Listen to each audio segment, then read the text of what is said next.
my audio. Music from Roll20. Oh yeah, well yeah, mine Roll20. I just have to occasionally for some reason it won't play unless I click the volume button or the volume level again. But yeah, it's up. All right. I went to streaming or record. Yeah. So are we good? Yes. All right. Hello, everyone, and welcome back to D&D&D&D&D campaign number 2 of Black Ink and Blue Blood. When we last left off, the party had completed the trials of restraint in the first of 4 Saurian temples, with relatively minimal difficulty, although Gil has a fresh draconic brand over their heart to show for it. And as the party waited quietly in the last chamber... Yeah, he was wearing a new tattoo. As the party quietly waited in the final chamber of the temple, Zephyr, not wanting to rest idly on his laurels while the party swapped stories and made conversation, Zephyr snuck their way out of the temple, only to be ambushed by the Death Dozen dragons, who apparently bear something of a grudge from their previous failed ambush. And Zephyr, barely escaping to the treetops with his life, regrouped with Liv, who explained the situation and are currently awaiting outside. While the party does not know where Zephyr has absconded to, they do know he has left the temple and seem confident that he's safe, as there would likely be a bit of a mess were Zephyr to be taken down. So, with that being said, I believe we left off with the group going down for a long rest, which should be the last one before the key is at your disposal. With that, as long as nobody has anything last minute, you all get a long rest. And as the magically induced sun in the Underdark circles over the mountains for the, I believe, 5th time since you entered the temple, you all slowly begin to awaken one by one and see that, sure enough, the emerald green bubble has shrunken down to a size barely larger than the pedestal that the key sits upon, and the key itself is now yours for the taking, should you wish to take it. The key itself is a jade emerald color, and with the slight blurring of the emerald bubble gone, you can make out more draconic carvings on the key itself. Although your translator for the moment is nowhere to be found. I was about to say, boy, wouldn't it be nice if someone could translate this for us? Oh, wait, he ran off. Sorry, also hi. We're sharing a mic. Can you guys hear me at all? I hear you, but you're very far away. Yeah, you're distant. At one second. We got an idea, don't worry. So the key does appear to be available. Well, she wanted to know if the markings look new. Look what? New. If the markings on the key new. look new. I know you guys can't exactly. I mean, I guess yeah. Basically, make an investigation check. In your case, just roll a d20, and Austin, since you have their character sheets pulled up, just let me know. Yeah, I'll say for those at home, storm passing over our area, so a lot of technical difficulties at the moment. So if things are a little spotty, we apologize in advance. But yeah, go ahead and make an investigation check to see if you can determine how recent these carvings are.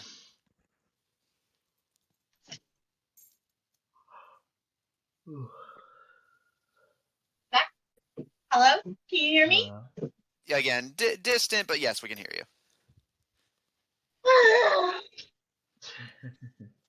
I'm sorry. It's not your I'm fault. trying It to fix my happens. phone right now. I rolled an 18 natural. My phone is not cooperating. I don't know what my plus is for that. Yeah, Austin. So it's an 18. Investigation is a So +4. okay. 20. Lucian, you cautiously approach, and assuming no one else in the group has an issue with it, carefully reach forward and grab the Jade Emerald key. And as you hold it up to inspect it, it's heavier than you expected, but not insanely so. It has the weight that you would expect for a solid gemstone key. And looking over the carvings, you would guesstimate, it appears that the carving is actually built into the key, as if it was basically forged with the carvings in mind. So you imagine the carvings are about as old as the key itself, which, from the very slight coating of dust, taking into account that dust likely wouldn't have been able to get past the barrier, you estimate the key is probably somewhere in the ballpark of about a decade old, maybe older. Okay. Also, I got my headphones working again. Cool. Do the markings look familiar in any way? Like, cause like, Zephyr has read some things to us, so like, do any of the markings seem familiar of what like has already been read to us? You definitely recognize the word restraint written on it in Draconic, but and the word for, but you don't recognize at a glance the other words. Okay. Hey, Caleb. Yes. Is there a room in your bag of holding for this? I don't want to lose it. What is it? I'm sorry. I was Key. Good. catching up on It's a key. stuff in the Discord chat. No worries. And yeah, the key of restraint, which the bubble has shrunk enough for Lucian to grab. Oh, okay. I was like, yes, that'd be a good place for it. I only recognize 2 of the words, but I'm guessing it says key of restraint. So like maybe all of the keys are labeled in some way. However, I don't exactly know, but I'm pretty sure. But we'll find out when Zephyr. Where is Zephyr? I Does don't know. anybody know? Maybe he went outside. All I know is he's outside somewhere. Okay, well, now that we have the key, I guess we could go and try to find him or his dead body. Well, there's one thing I'd like for you to help me with, Lucian, if you don't mind. And it might need your help to, Caleb. What do you need my help with? He's saying this as we head back upstairs. And he's going to point at the hourglass and say, can you find out if this is magical or not? Let me see. I'd like to see if there's any runes or... Oh my goodness, I'm so sorry. My dog is very mouthy today. Are there any runes or anything that looks magical? I want to do this before casting detect magic. If I can't see anything like eyeballing, I will then cast detect magic. Okay. Since you have already investigated the hourglass a couple times, and this is directed at the hourglass, correct? Yeah, that's correct. Okay. Yeah. Looking over the hourglass one final time as you all make your way up the stairs. Side note, if anyone has any final business in this temple, now would be the time to mention it. As you, at Gil's request, give a cursory glance to the hourglass, you do not see any runes that would imply magic. Okay. I will then cast Detect Magic. You cast Detect Magic, and you do in fact receive some blips. The hourglass has magic on it that's similar to the flower outside, makes it impervious to physical harm. And you also notice a tinge of magic that you had identified but then dismissed as either a mistake or like at the very least not anything immediately concerning. You also notice the hourglass gives off a tinge of transfiguration's not quite the right word, but magic that since again I rule detect magic as giving you a little more specifics on the magic involved. Um, uh, the hourglass, in addition to the whatever magic is making it durable, is also giving off magic that seems like it would animate something. Although you don't know what would trigger that effect, but yeah, it definitely gives off a magical aura through your detect magic that if activated in a certain way or something were to be done to it or on it, it would animate something in the nearby area. Okay, Gil. Good news and bad news. Which do you want to hear first?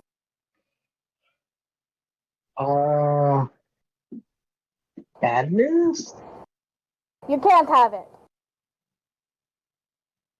Oh, figured. With how long it's been taking to find out, I guess it has something out there. Well, I know you, Gil, and I know that you are wanting probably the gold, right? Well, yeah. Well, I'm so sorry about that. They are so mouthy today. Sound like they're fighting right next to your microphone.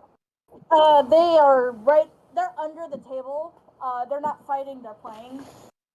It's just Nebula is very mouthy when she plays because she doesn't like it that Caramel doesn't want to play. So, Well, just she try to gets keep a hold she gets on. mouthy.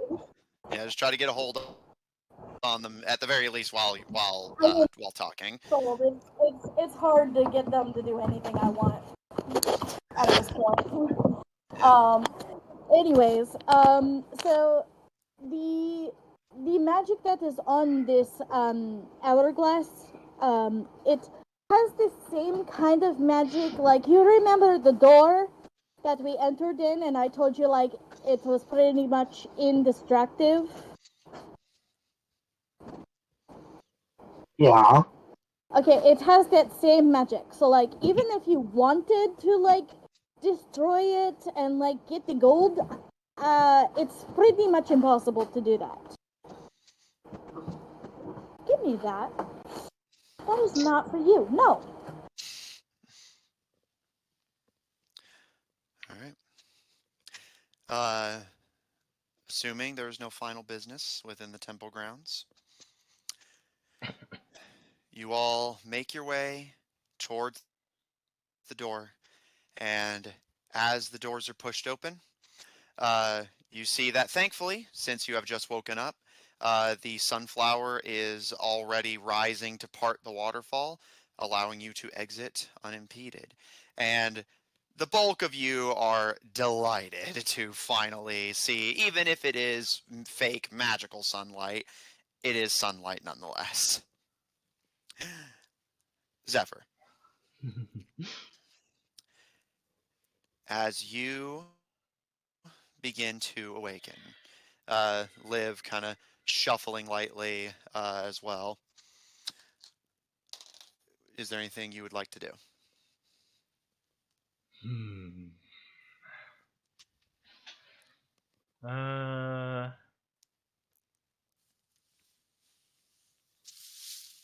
Let's see what I can do, man. Let's see. Should I just have some fun here, or am I just gonna be stuck here until we get out. Let's see. I guess I will look for try to give like a glance down at where if I can find like the beast.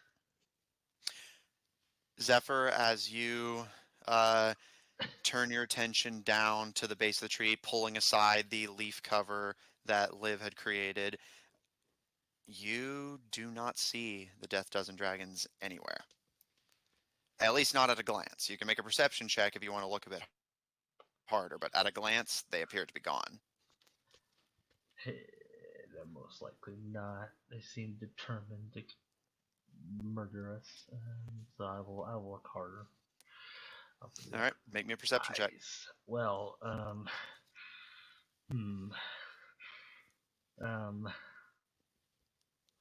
natural 1. Yeah, they're gone. Yeah.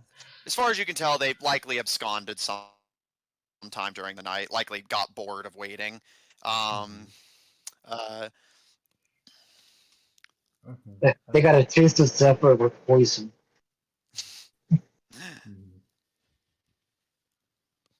I guess Zephyr will kind of just give like a shrug and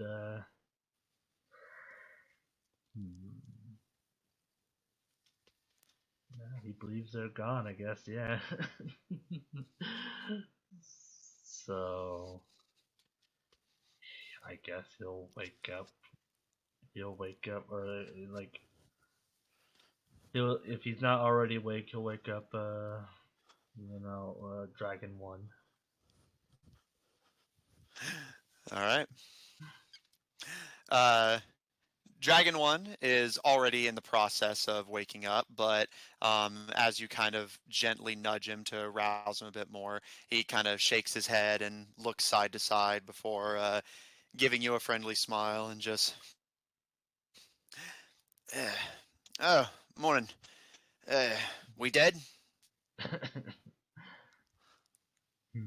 I mean, if this is where we die, or if this is the afterlife, then I'm not impressed. But No. I don't think we're dead, but it does seem like the pests are gone. He kind of seems a little skeptical, but turns his attention down into the grass below and gives a nod and just, aye. Don't see any of the usual signs of a trap. And he turns his attention to the temple and kind of gives you a nudge and, oi, looks like your friends finished their business down in the darkness there.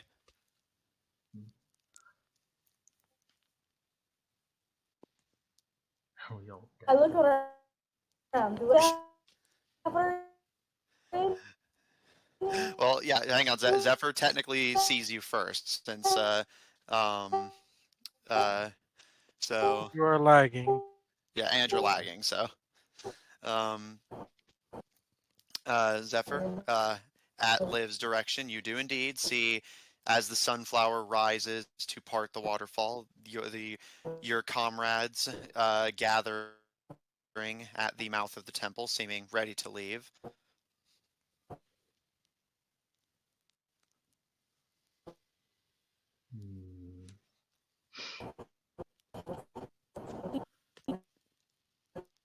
Well,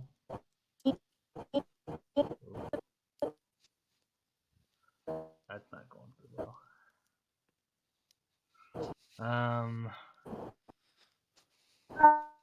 I guess with mine, I guess that since I think they're gone, I guess I will go ahead and get down from the tree. Okay. And I'm guessing you're not particularly trying to be stealthy? No. Alright. As you all gather at the exit of the temple, ready to leave, you see Zephyr climb down from a tree, followed shortly by the leaping form of Liv, who leaps down to the ground below and grabs their curved blade and twirls it over their shoulder, and calls to you guys from across the river. Hello there, Snacks. Find what you were looking for down there? Well, We think so. All right. From what been done that's told me, next step is up north, right? Temple of Rigor? Let Amanda check her notes. I don't think we have to do it. Do we have to do it in a certain order?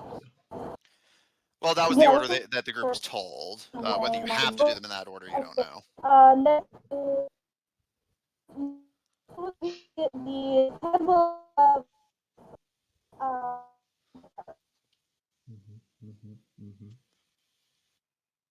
Years after sound. Can you guys hear me? You're lagging, cutting up pretty bad. Your sound better on Gil's mic, but it's still a Yeah, little yeah. bit choppy. Yeah. You're choppy. The next is the Temple of Rigor. That's what I said.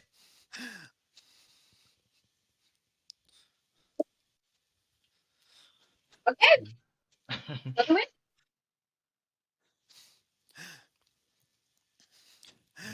He gives a wide smile, and you guys diving into the lake, make your way across the river to them.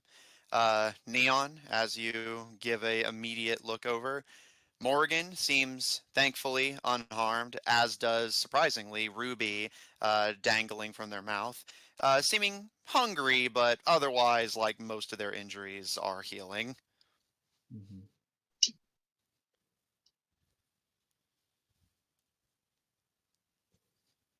You want to grab Ruby? I'm gonna feed Ruby All right. Knock and off let there. her continue to rest. All right. Go ahead and knock off a day of rations, but you may do that. Any previous hesitation seems immediately replaced by hunger, and they gratefully gobble down the rations. And looking over them again, while you're not exactly a doctor, their injuries do seem better at the very least. And so, as you guys gather in the sunflower field, drying off your clothes and equipment, is there anything particularly special you guys would like to do? One thing.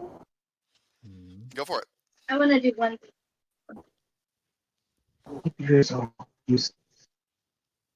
Oh, sorry. I want to pick one of the sunflowers. Okay.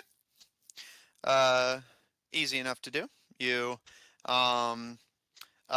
is it just for my own reference, really? Is this a uprooting pit, like basically to replant it, or more just picking it, like to put it in a vase, kind of thing? I want to pick it so I can put it in a vase. All right, easy enough to do.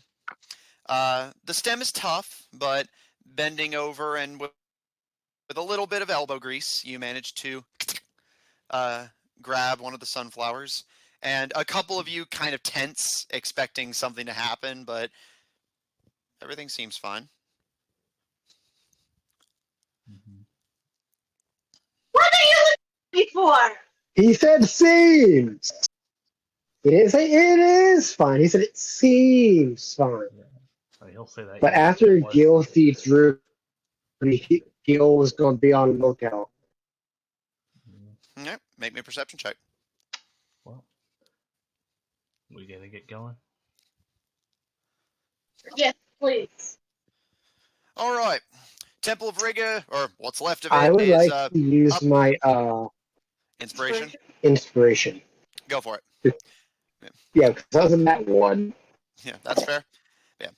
Temple of Rigor's up north, up in Zipper Swamp, I believe. Or rather, the right one is. There's a lot of decoys. But I'm pretty sure that one's the right one. You're How pretty sure sure. are you?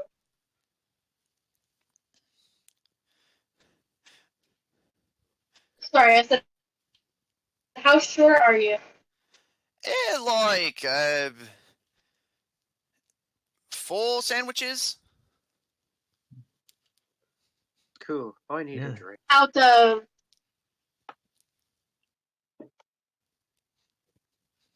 I mean, just 4 sandwiches. What more? 4 sandwiches out of what? Probably out of meat, maybe a little bit of bread, maybe some lettuce on there. No! Make it a bit more I healthy. Start- expected that, I pick a yeah. direction and start walking. Like sandwiches, or just like 4 out of 10 Wait, sandwiches? what did they say? I'm sorry. You good? Yeah? Yeah. Yeah, he was saying, he's pretty sure the actual Temple of Rigor, because there's apparently decoy ones, is in Zipper Swamp up north.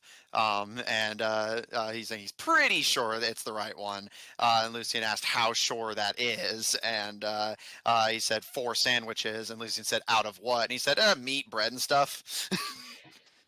I'm gonna kill him. Set myself up for that.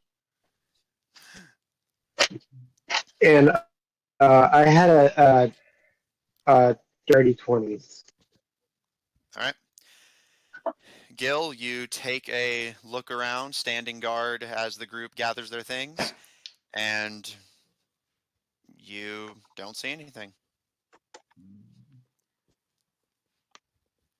Why are you looking around? You need to leave. Because you never know what might be out here. Nope. If I had to pick a guy who's got the right idea, wasn't that long ago that done that, and I found ourselves ambushed by some death dozens. Managed to escape by the skin of our tails. But you don't have a tail. He kind of looks confused and looks behind him and kind of shakes his butt as he sticks it out, trying to get a good look. And after kind of circling himself for a little bit, just, wonder what happened to it. Huh. There's the tail. Anyway, They must have taken it. yeah, that stands to reason. Gil, don't encourage it. Zephyr got a nibbling on the tail.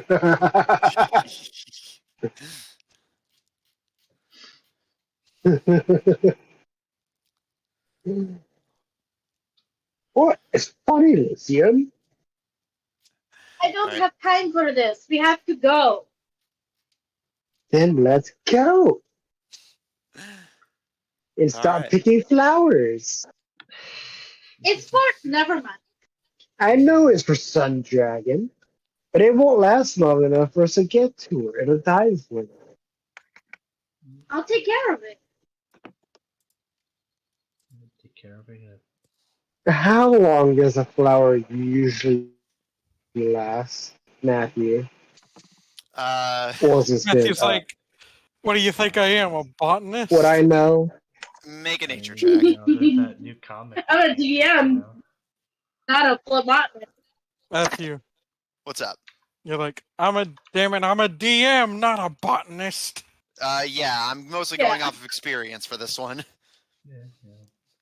Let's see. 14. Yeah, webcom.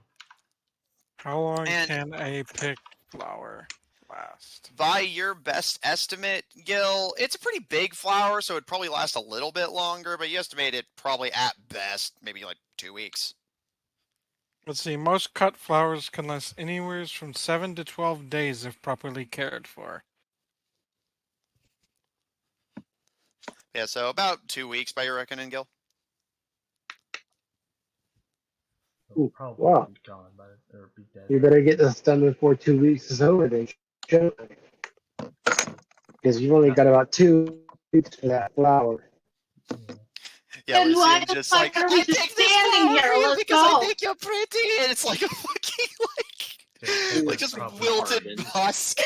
It's gonna probably take us 2 weeks to, finish this. And even more to just get back to whatever we're doing. All right. You would have to do things like recut the stem, change the water. Maybe she use can plant cast food. Revivify on it.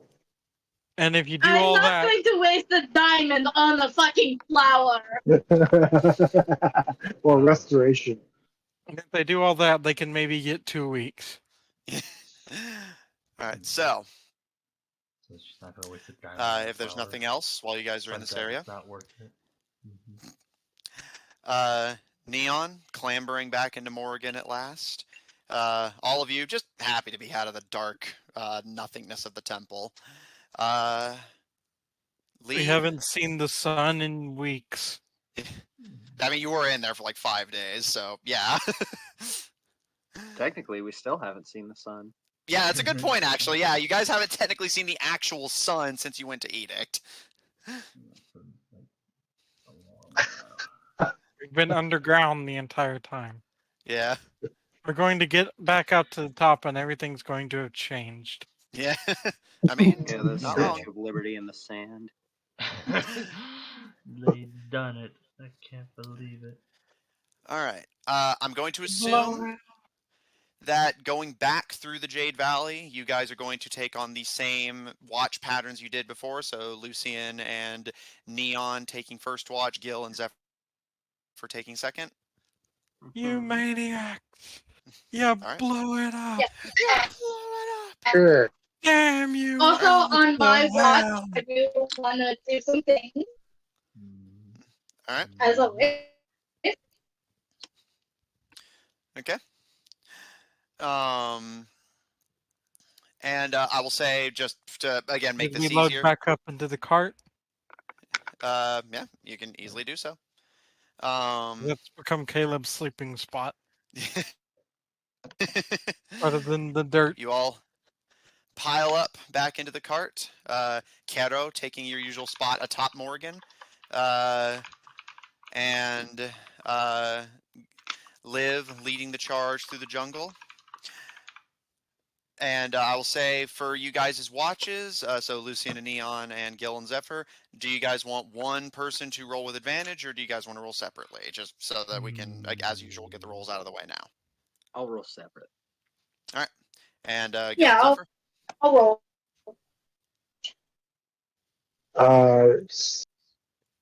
Up to Zephyr, I guess. I don't mind rolling. You could Uh, get the internet. Zephyr, any preference? Well, I mean, I'm probably gonna. I mean, I guess I'll probably roll, but if Gil wants to do advantage or roll by himself, because like, pretty sure I have a better perception. So. All right, I'll say you guys roll separate then. So Lucian and Neon and Gil and Zephyr, all roll me perception checks, please, and this will just apply through your trip through the Jade Valley. I got a 19. All right, 19 from Neon. 9. I got a 21. All right, 21 from Lucian. Nice. Natural 20. All right, Gil, Zephyr. 25. Okay. You guys pack up into the cart. Zephyr delighted that at last the party is moving again. And with that, you guys begin to cut back through the valley, following the flow of the river rather than going against it. And thankfully, as you guys had stamped or chopped most of the foliage on the way here, the path backwards is actually rather smooth, as the foliage has not completely regrown yet. While there are still occasional stops and hiccups, overall the trip itself is smooth. And Lucian, Neon, Gil, and Zephyr, giving Caleb and Caro a chance to rest, all keep a careful watch on your surroundings. Zephyr knowing for sure that while you suspect they got bored, you know they didn't just abruptly vanish into thin air. And the rest of you know to not leave any angle uncovered. And whether it's intentional effort after your conversation in the temple, or or just simple instinct. During the day's travel, you guys almost instinctively find yourself watching all zones, sort of covering each other's blind spots from potential dragon incursion. Neon piloting Morgan, obviously going straight ahead. Lucian sitting crisscross in the back of the cart watching the road behind you. And Gil and Zephyr on the sides of the cart watching, well, the sides. Weapons ready and at hand. And while the trip through initially had been rather casual and more focused on the irritation of bug bites and blistering jungle heat, this one is rather tame comparatively. As the sun begins to set, and you're making good progress. You estimate like you've cleared about as much time as it would have taken you 2 days to cross on the way in, because again, chopping jungle foliage as you go. While it's still slowing you down, it's not holding you up nearly as badly as it had been. Gil, you're the only one who notices something kind of off. It's not immediately alerting, but it does concern you. You realize that part of what had made the party so gripey on the way in had, again, been heat and uncomfortable conditions, and most notably, bug bites. And you get the suspicion that there's something off, and it kind of clicks into place for you what it is. No bugs. And now that you think about it, the whole jungle is kind of quiet. Which you don't initially pick up why that kind of unsettles you until you remember that the only place that was this quiet was the misty swamp that the stalkers patrolled. That eerie silence, as if all nature was afraid of making a sound for fear of alerting a predator. So as soon as I hear this, I'm gonna look at the others and silently whisper, "Be quiet. Something's out there. And it's me."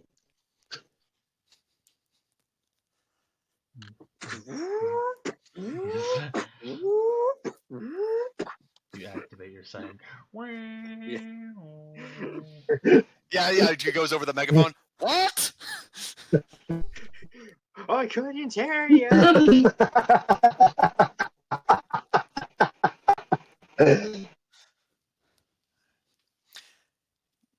Taking Gil's advice, you all... Like, do I see it?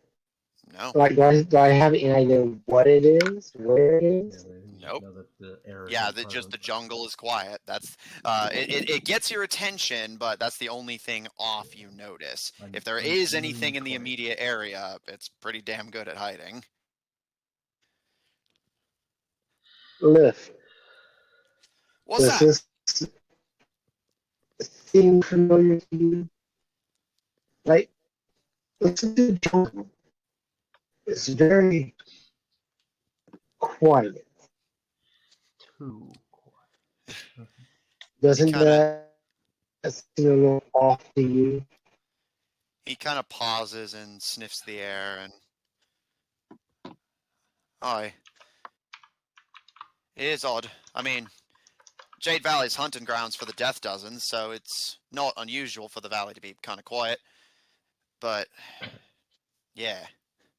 Even the bugs are gone. He kind of sniffs the air. Maybe they're just afraid to get them. Maybe. Maybe that's what you're sniffing out. Maybe currently doing that is the biggest predator in this jungle, eh? He doesn't seem actually convinced of what he's saying, but more like he's trying to lighten the mood. You think it's a beast, don't you? Nah. If it was the beast, we'd be dead already.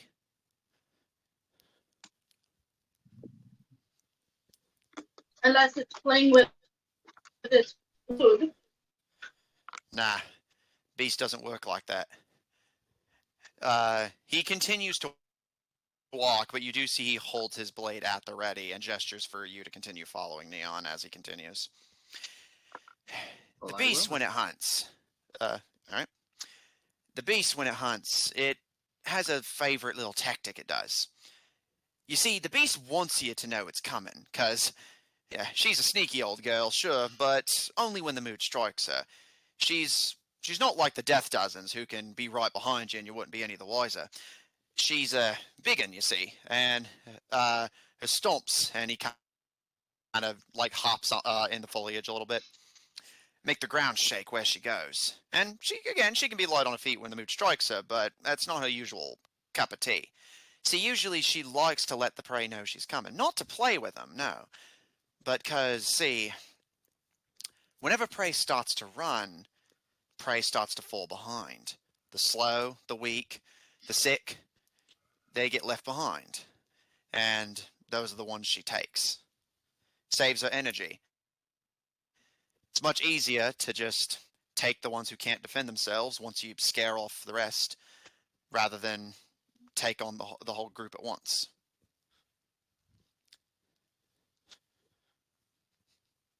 So it could just be more death dozen dragons, as you put it. Aye, but he kind of squints and looks around. I'm not seeing them. I've been through this area once or twice, and they're sneaky, but...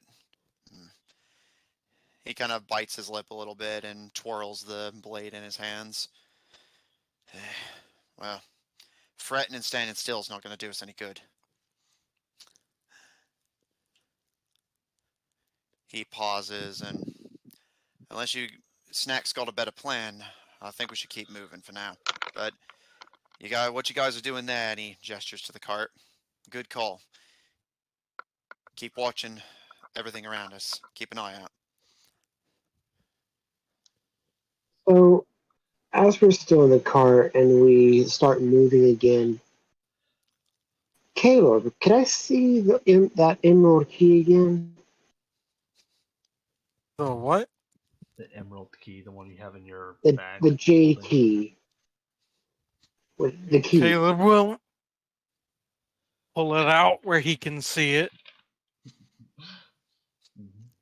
Now that we're outside the temple and stuff, does anything seem a little bit different about it? Like maybe it's what's causing the absence? Taking the key from Caleb, looking over the key, you don't see anything unusual about it. And Zephyr, able to actually see it for the first time as you're in the cart with Gil, while you still keep an ear on your surroundings, you kind of glance idly and see that he is holding a emerald jade key with draconic runes winding around it. Can you read it? Can I read it? Will you? Will? I mean, Will you read it?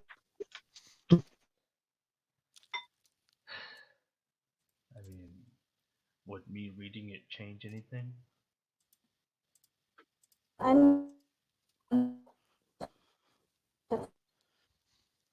Maybe? Make sure you use Jeremy's mic. Pretty much she's... Sorry, I had to go to the restroom. But she said pretty much maybe.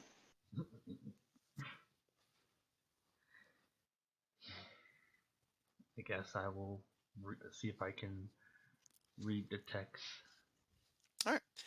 Make me an investigation check, and I'll give you advantage on this, actually, because some of the words are already familiar with you, and you read did the entire read the entire dictionary like a couple days ago. The investigation, right? Yeah, investigation at advantage. Yeah. That's a thing, yeah. Okay, yeah. Good. 23. Zephyr, taking the key from Gil as the group kind of passes the key amongst themselves to overlook it. You see written on the key in Draconic, "You have shown great restraint, and thus have been gifted the first of the 4. Find the ruins in the swamp to find your way to Rigor."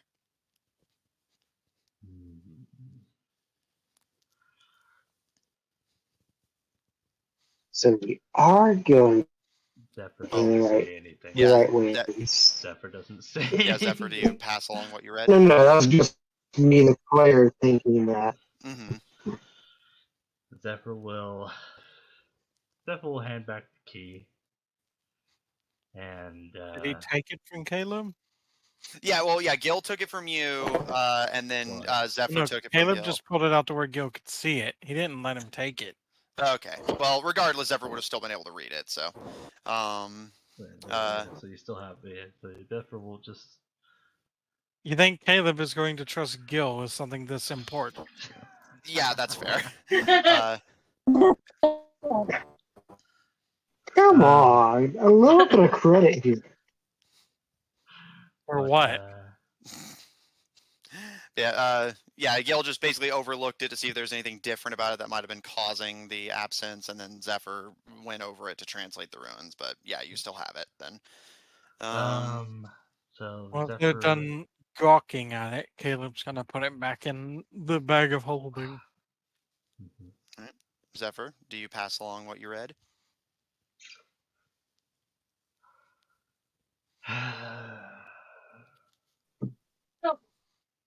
I like how for Zephyr, it's like a debate on if he should or shouldn't. If I should or shouldn't be useful.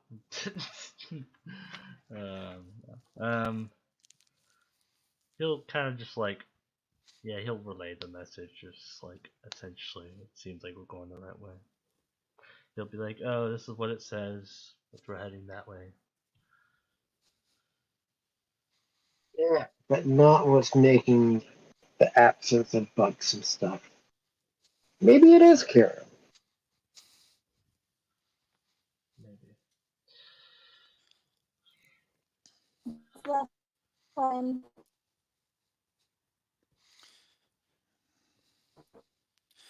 All right. I don't think she heard all of what you said. No. She asked Kara if she ate all the bugs. Caro? Looks over and just, no. Even for me, there's too many. No. No. No.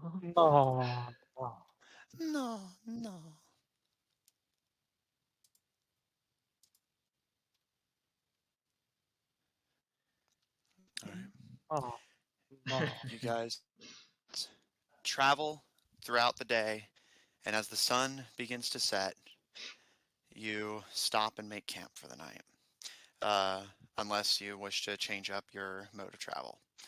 But assuming you don't, you set up camp for the night. Careful to maintain the same consistent pattern of never more than one person by themselves. And again, at the very least, you made significantly more progress. Seems like the trip back is going to be a lot faster than the trip in without extra foliage to cut through. And Lucian, you said you had something you wanted to do during you and Neon's watch? Yeah. Well, who's taking first? I believe it's normally Gil first and then Lucian, or is it the other way around? Mm-hmm. You can go first if you want. Yeah, I think it's usually Gil first. Yeah, no, that sounds right. I was just making sure. You can change it, you know. Hey. Yeah, we can change it. I was just like. You hear me better? Man, 2 hours of just Lucian or Gil. Yeah, but still better than them being up all night by themselves. All right. You hear me better? Yeah. Rather, we can hear you at all. We can somewhat understand you. Yeah. All right. In that case, Gil and Zephyr, you take the first watch of the night. And while the eerie, uncanny silence continues, nothing of note seems to happen during the night. And Zephyr, your shift of the watch begins to reach its end, and you, I presume, tuck in for sleep. And Gil, unless you want to do something for the next hour and two Well, before the oh.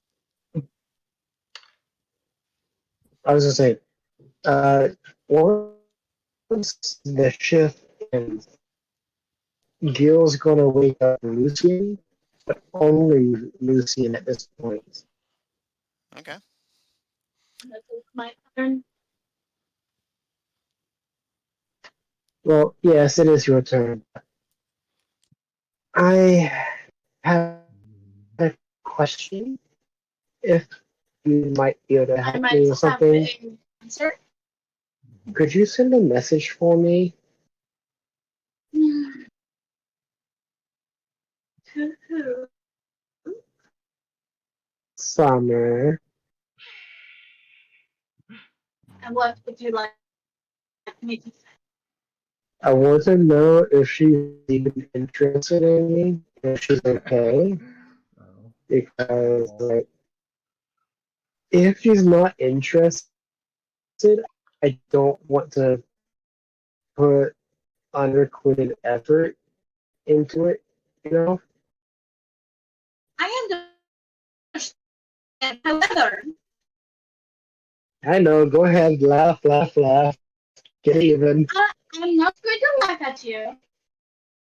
But I would like to remind you that Summer is going through a lot right now. Like, didn't you hear about, like, their dad? Has been dying for years. It's nothing new. Wow, that's very heartless of you. And as Caleb said, he's pretty much in his late 20s. That's the prime of his life. Not Yeah, but they were saying he's gonna die. Everyone dies eventually. Yeah, but like they weren't expecting it. Does anyone expect it? I mean, if he's like gonna rule until he dies, maybe. Just, I would really like to know. I'm sorry, I got. I was going to use my thing What for Sun happened? Dragon, but I will do this. I got distracted because I noticed the whispers and I clicked on it, and there's like shit from chats with people I did like years ago, and I got distracted reading through them.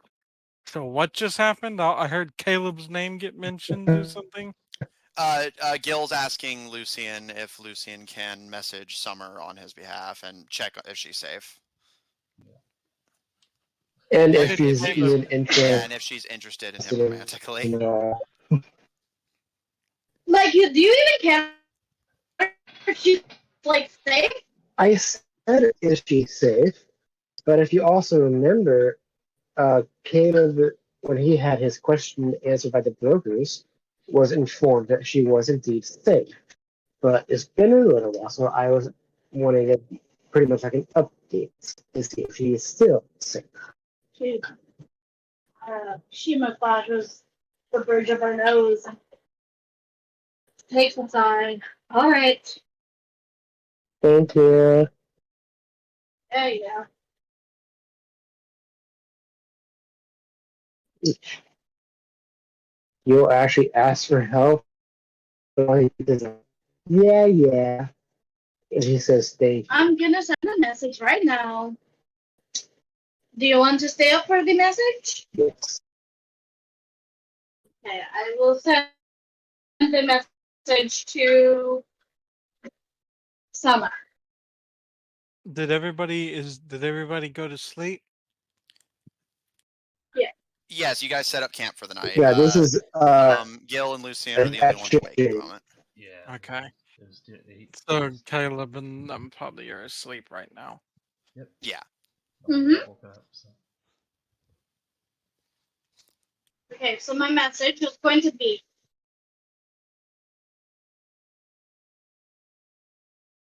She's counting. She's counting. Hey, Summer.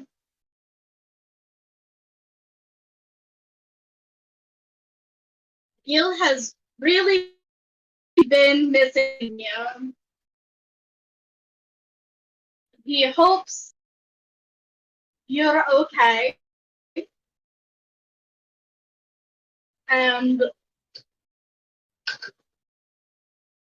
wants to know How she feels. I I know, I'm just giving you an idea on how to live. your feelings for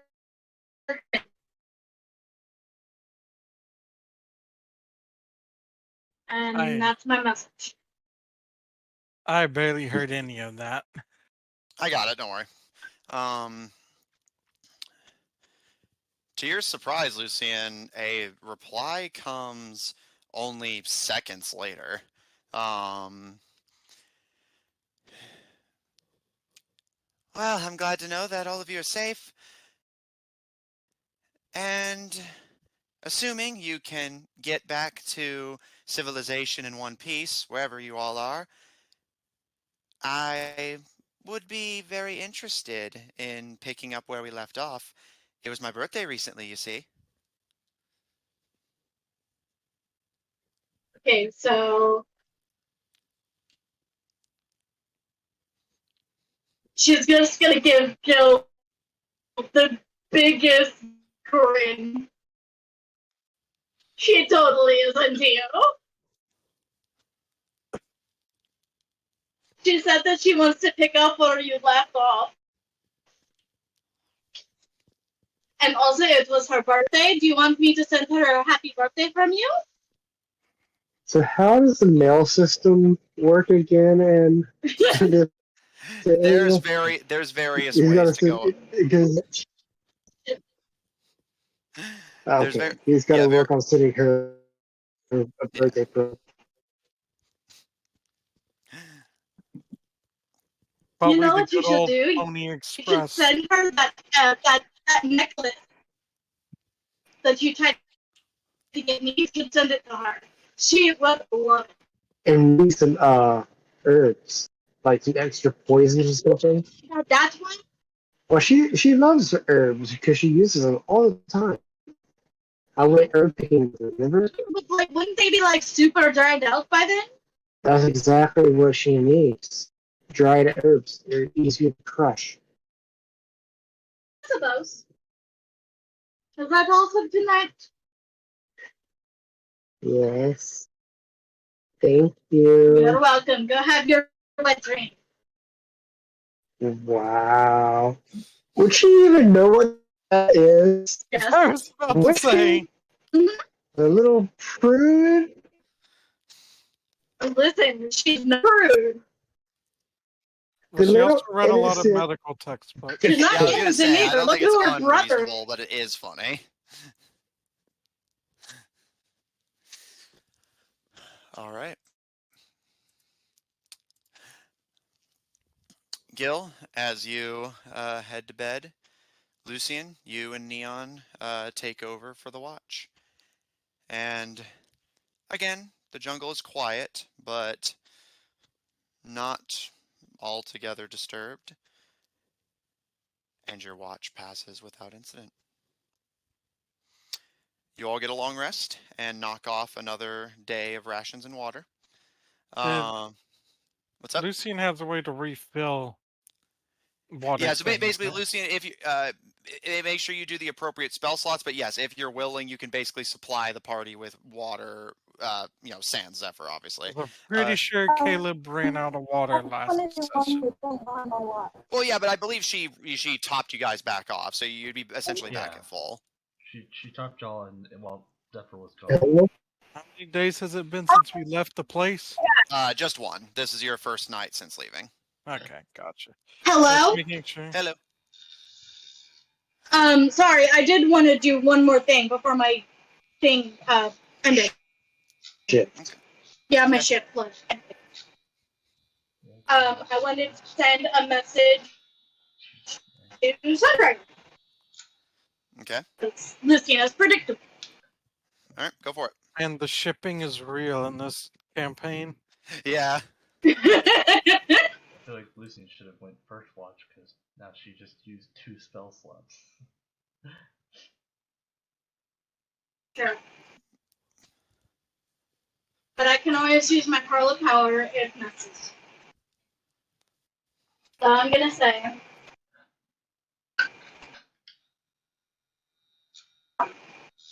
Good morning.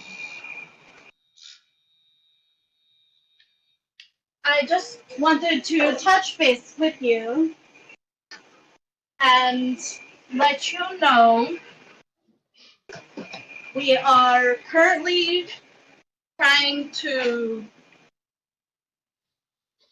expedite our current quest. I think I have 6 more. I love you so much. But we can come if necessary. That's my message. The response is rather slow. It takes about a minute or two, but you eventually do get a reply. This is what you call morning? Is the sun even up yet? It's not. I appreciate the update, Lucian, but you save your energy for just getting up here in one piece, okay?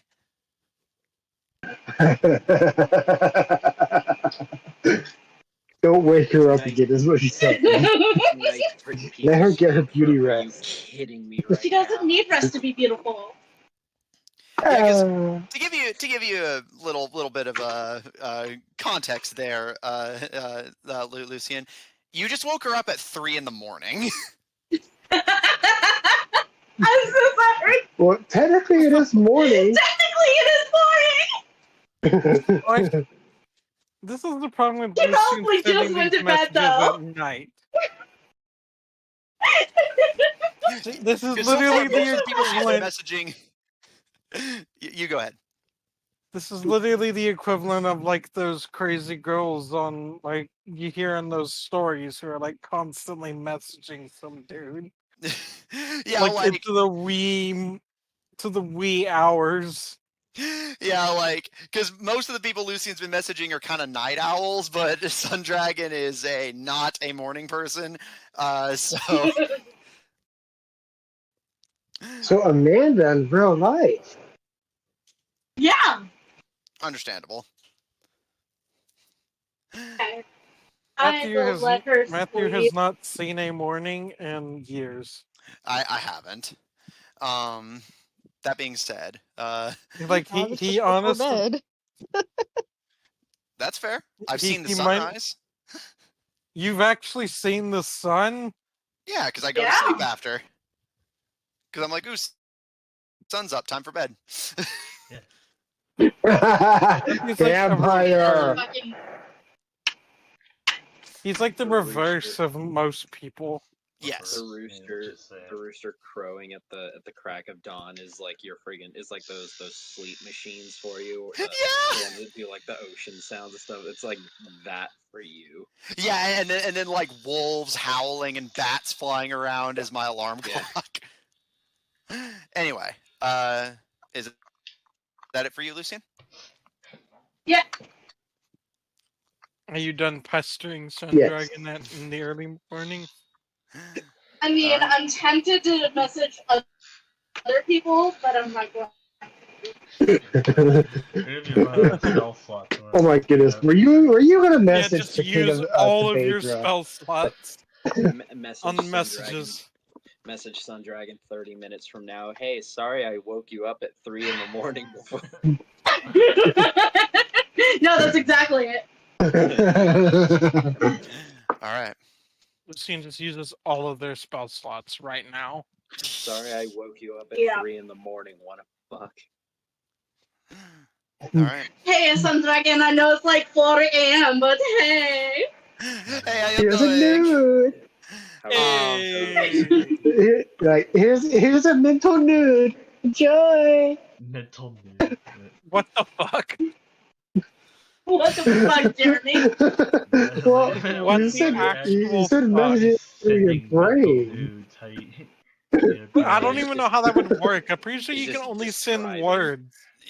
I guess just describe it in 25 words or less. Describe exactly. your nude. Alright, I have 25 words. And no, we're not doing that on screen. I'm sorry, y'all. Lucian's That not even reason. interested It in says that right there. He's not. Yeah, so I'm sorry. Start section. Mental nude. So, another day. For those who haven't chalked it off already, obviously, this is still the first night. Another day of rations and water. Again, extras for pets. And I you will all get... replenish those.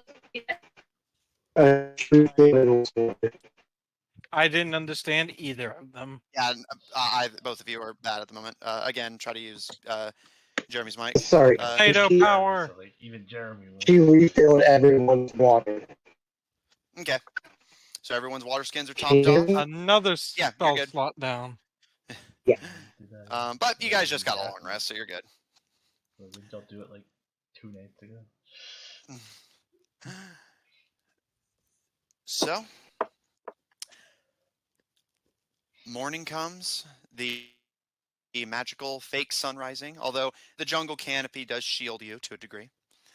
And you all continue your trek. Again, making good time, all things considered. And overall, things could be a lot worse. Why do you gotta Oh, say no, that? don't say that. Because you know what that means. It means you're about to drop something on us. Yeah, a Or- brick. or the other way around. Yeah, maybe we'll drop something on him. I mean, or Like a he'll brick. drop us on them. Like a fucking That's it. house? Suddenly the floor collapses. Not the Wicked Witch of What the West. is this conversation? Like I was like, that means you're about to drop something on us, and then Jacob was saying, I don't even know. I don't even And then know. Austin's like, maybe it'll be the other way around. Yeah, I guess. You know, we drop on them. And then like Amanda's just out of nowhere, like a house. I mean, yeah, like that scene in Wizard of Oz. Yeah. Yeah. Yes. Thank you for getting that, Matthew. A tornado. Like, what the fuck is this conversation right now? I don't know, but I got I love saying chills. things. I love saying things like that and then just letting the party like come to their own fucking buck wild conclusions. Yeah, I'm up for whatever, man. They try to attack I'm up us. for Well, whatever, man. I'll you know, sadly, I thought you were saying ow. Ow. Like, if they attack us, ow. Yeah. I mean, that would Gil's stand to gonna reason, gonna yeah. keep watch. That is Ow. accurate. First of all, ow. Yeah. Gil's gonna First, continue ow. keeping watch. Of course. While we're traveling, hey Gil, Yes.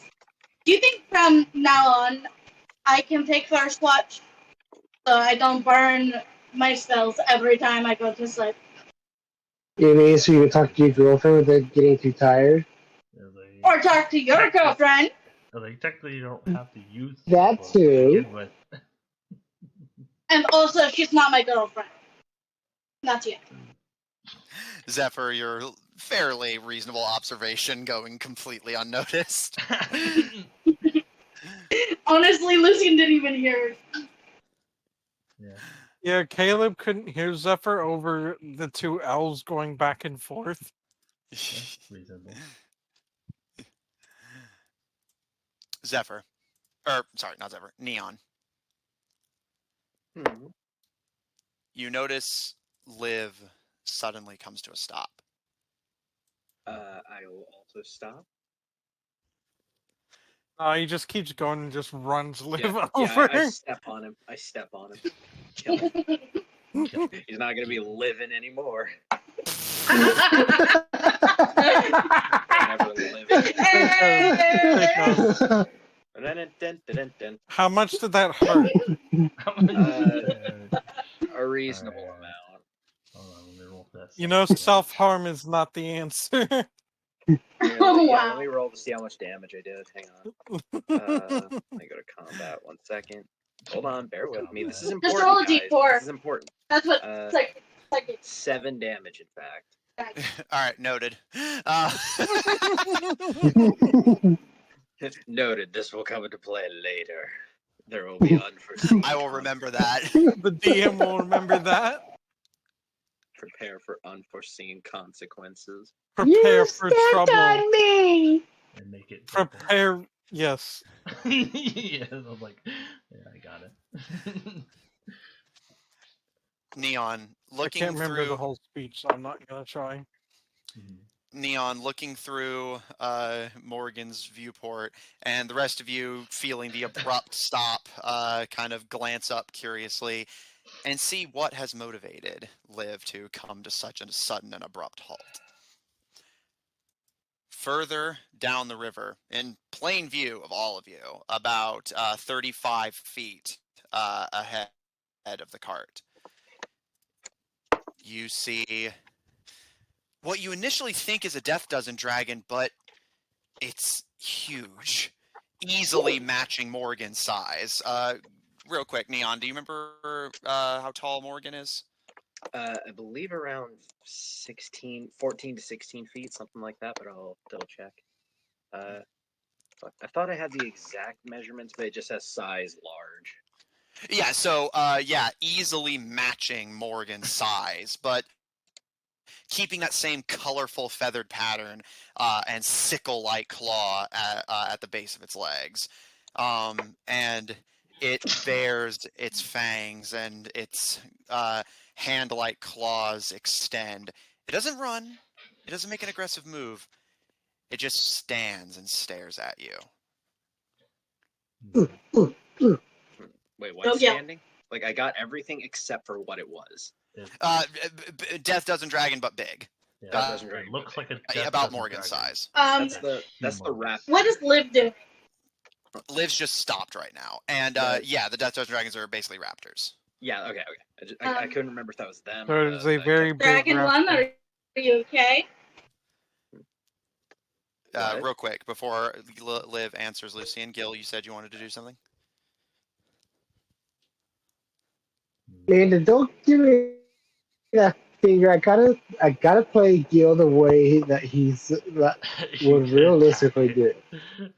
So he's going to see this thing, and he's going to take one of his javelins, throw the javelin, and then get out of here! Because he's going to try to hit it and scare it off. All right, we're not scared of you. We beat y'all once before.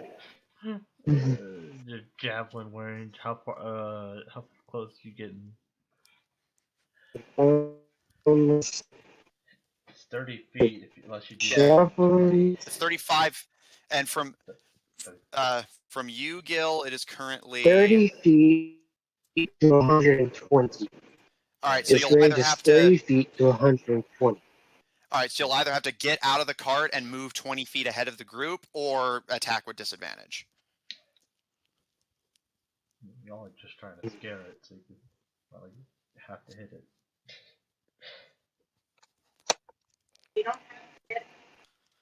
Ooh.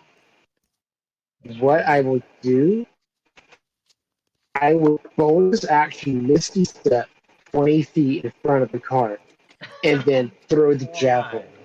Is Gil's character Why? meant Why to are you be like an this? idiot? Why Misty Step? Why are you could've like walked. this? You could just walk that instead of wasting that spell. Alright, so 30 feet ahead? No, just 20. Alright, 20 feet ahead, so that'll put you directly in front of Morgan. Give me just a second to make sure that does put you in proper range. Yep, you're good. Alright, make an attack, just flat roll. Is Gil dropped on his head as a... No, What are young... never mind. What, Well, a Matthew, couple what are young times. elves called? And they have Babies. they have different they have various different names in different cultures. And guess what? Isn't that 20? Alright, roll for damage. How much damage does a javelin do? Not a whole lot. I mean, 1d6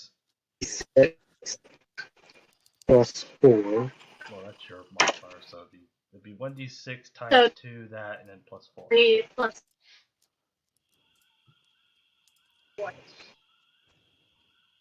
So 10. 10 piercing damage. Okay, give me just a second. I'll note that down. Was it worth it? Was 10 piercing damage worth it? Yeah, Jeremy, was it worth it? I was like, For no, a javelin, that's not- pretty decent good Are we damage. about to lose our tank? he's losing a javelin. He's probably gonna lose a javelin. Used up I Misty have- Step. Yeah, use it Misty You- Step for the day. No. And possibly now. Yeah, I Well, gotta give us know. attack. Like, were you just... Was Because your thought you process decided to just ask- Was, Lose was the thought about process your was... girlfriend. What is the most wasteful thing I can have Gil do? I mean, it's up to Gil if you want to just be like, you know what? I attacked you. Like was that the thinking of how like Gil would act? He would do the most wasteful thing he could do. Gil. No, My biggest he's thing is just doing, Misty Step. in his eyes, the most efficient. Yeah, because to be fair, he thinks that this is the only one, and he's trying to scare it off. Gil? Yeah, He forgot what Liv said before. The one, it's not the one that you see you should worry about. You all watch Lucian as you're preparing to ask Liv what is going on. Gil rises to his feet and vanishes, reappearing in the foliage in front of you, Neon, about next to Liv. What do you and think Gil, you're doing? Gil, you pull back your javelin and toss, and it pierces into the beast's side, and it does stumble back, to its credit, but as it kind of stumbles and finds its footing, it looks back to you, and Neon and Gil, able to see it best, it's doing something that you haven't seen the other dragons do. It's Dance. Oh It's Oh, no. smart. Oh no! And Gil and Neon, you are both close enough to hear Liv's response to Lucian's question. We're completely surrounded. And before Liv suddenly vanishes, yanked screaming into the underbrush. Again. And I would like everyone to please roll for initiative, although the rest of the pack is going to get a surprise round. Oh, great. Ah! Gee. I can't believe Gil it's- literally that forgot. was gonna happen anyways.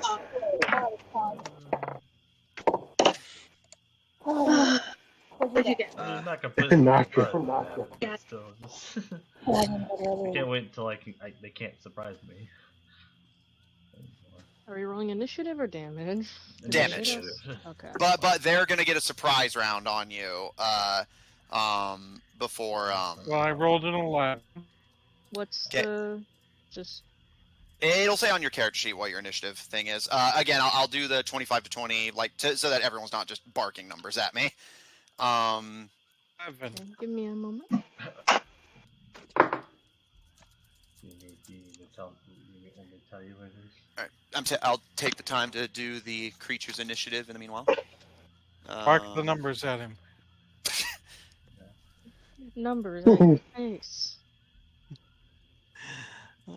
72, 54, That's some hell of an initiative. Yeah, I'm gonna take a You want to wild pass on guess the and say that's secret? not correct. I mean, you can get pretty Numbers. high. I think you can get like a plus 15. So with a natural 20, you get at least 35. 3, Oh wow. 24, 20, Okay. 12. All right. 19, 25 to 20. You mean Neon, what'd you get? Hold on. 23, as in 20 plus 3. All right. Thank you. 20 plus 3, so a natural 20. Yeah. All right. Highest Sure initiative he was. could have gotten. 20 to 15. Yeah. And it's not going to matter because they get a surprise. 16. Well, it just means that once it gets Yeah, they get a to the first turn, first round on you, but then okay, Lucian 16, it matters. 15 to 10. 13. 15. Okay.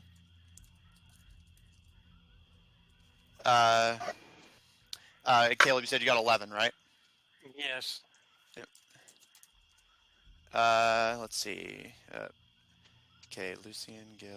Oh wait, what did you say the numbers? I was. Yeah, Zephyr, you're the last one. I also got 11. Okay, so you and Caleb will take your turn together.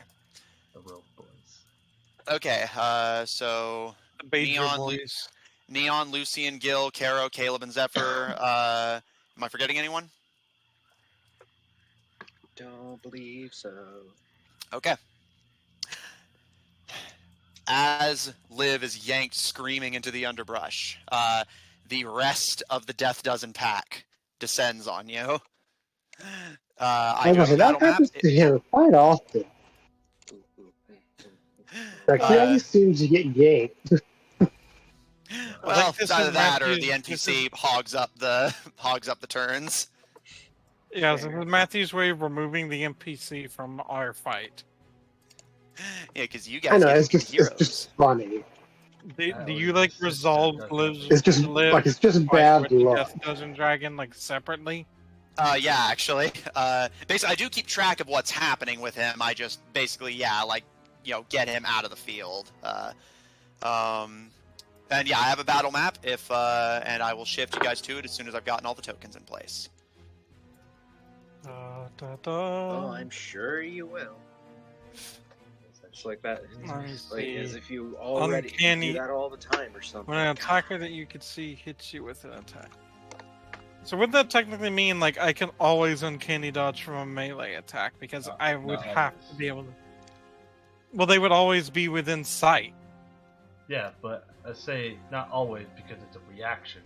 So if they attack you twice, you can do it to one. of Yeah, them. basically you can pick once to do that, but then that uses up your reaction, so you can't do it But twice. if I haven't used it yet, any Then melee yes, attack yes. can Any, fly. Then any yes, attack. yes. Because As a long as they're not melee like attack- invisible or something. Because a melee attack would always make them invisible.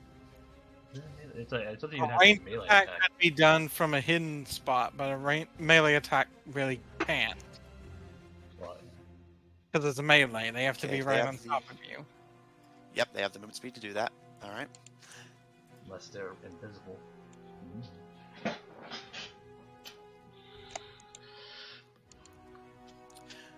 First up, coming from you guys' right flank, charging out of the tree line. And let me see how far that was to see if they get the pounce bonus. They do. On you. Can uncanny dodge apply with a pounce attack? Pounce basically just if they move, you just make a saving throw and might take extra damage in addition to their existing attack. So You're not like considered like unable to move. I don't think it would change because you'd still be pounced. You just take less. Yeah. You would still get pounced. It's literally just extra damage on top of the attack. So Does uncanny dodge rely on you being able to move to use it? no, you just need to be able to take a reaction, which I believe you always can, but it's once per turn cycle. Yeah, there are something. I think paralyzed can take away your reaction.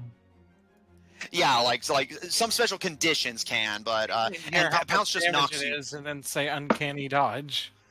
If it Or doesn't, you if it doesn't specify, then I'm going to say no. Usually they'll specify if you have to do it before or after a roll. You So can, if they don't specify, then I'll say yeah, that's fair. Okay.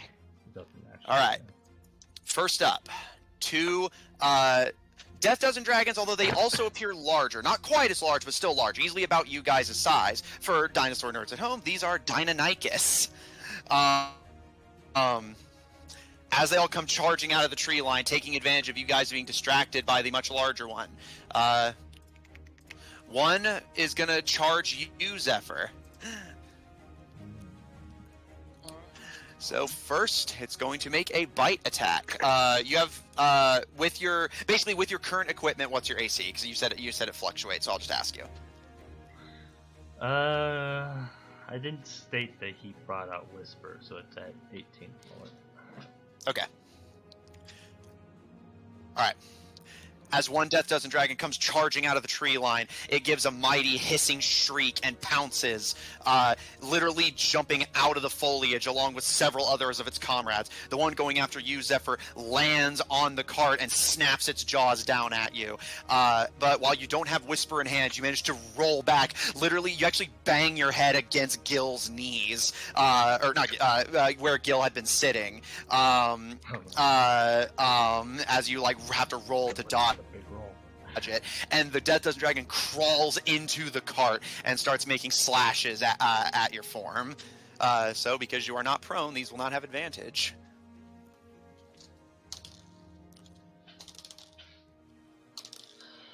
One hits, the rest miss. That is let me grab the appropriate dice.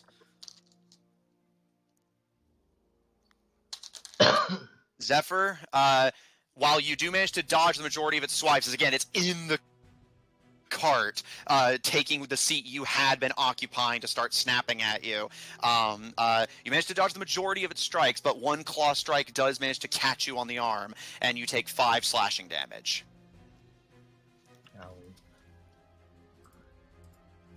Owie, zowie, wowie. And for flavor, I'll adjust Zephyr there. And for flavor, it kills you. Yeah, just for fun. You're dead. No, I'm kidding.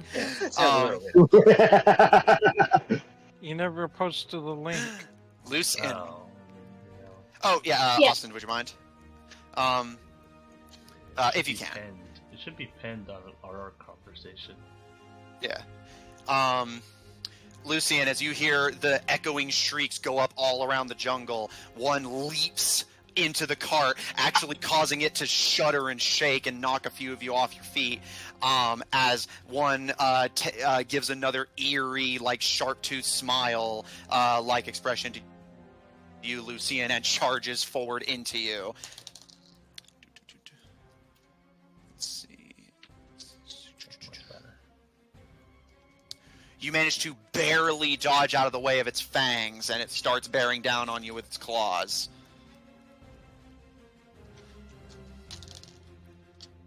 Look at him bearing. There he goes. Once again, one manages to hit, but the rest don't find purchase. As you struggle and kick and slap at the beast to keep it away from you, Lucian, one claw manages to your side, and you take 7 slashing damage. Well, technically there's one for each player. Well, wait, hold up. 1, 2, 3, 4, 5, 6. Oh no, they actually outnumber us slightly. Wait, 3, 5, 6. Oh, 9. don't worry. Gil wants Big No, Mum there's over 6. there. That's his. Wait, no, there's 7 of them. There's 7 because of the big guy. Yeah, the 6 attacking. Well, they mentioned that was the queen. Did they? Or didn't Lift mention that was the queen? No, he said No. they're surrounded us Yeah, all he said was we're surrounded. and then get dragged. Well, I mean before when he's like, the queen decided that she wanted us or something after the first night with the flamethrower. He said the pack in general was angry, but he didn't say anything about a leader. Oh. Oh well. Okay. Trying to see what I have advantage on, or what you have advantage on. Yeah, does diagonal count as them being near it? mean, So I get I'm pretty sure it's just as long as it's within like essentially the 5 feet around them. Yeah, basically, if it's within a cube of you, then yeah. That means I get sneak attack, right? Yes. Yes. I get All right. Speaking of, Caleb. Again, all of this is happening effectively simultaneously, but one leaps up, and rather than jumping into the cart with its comrades, you feel a sharp kick in the back, and the tearing and splintering of wood as its claws dig to find purchase against the cart, and its jaws clamp onto your shoulder, dealing 6 piercing damage, and please make me a strength saving throw. Yeah. 6 damage. It's not really worth halving. I'm gonna save it for a bigger hit. Well, given this is... from the way Matthew set this up, it looks like I'm only gonna get attacked by 1. Oh. So I might as well have it.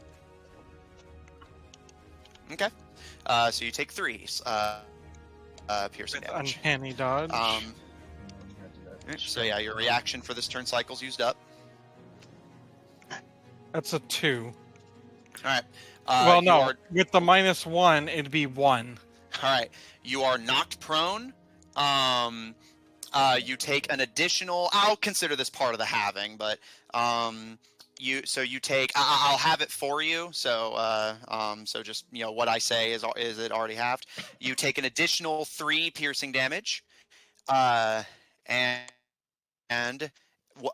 as it basically yanks you, basically attempting to pull you ass over end off the cart into the foliage, presumably so it can drag you off to its nest. It claws into your shoulders and back in the desperate hope of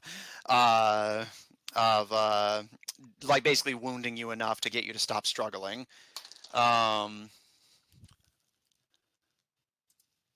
Almost forgot. I forgot to loop the music. Sorry, 1 second. Doot. You see, this is why I maybe didn't want to have that already. Well, he actually, I feel like that you would have gotten 12 damage, right? Or yeah, you would have gotten 12 damage in total instead of just 6. Well, given I don't know which one of these is going to hurt more, that bite or these claws. Yeah, but you would think the bite, but this is D&D. Well, hey, claws. It depends on the teeth, man. It would depend on the teeth and jaw would be on the bite. Because man, some claws can dig in. Yeah.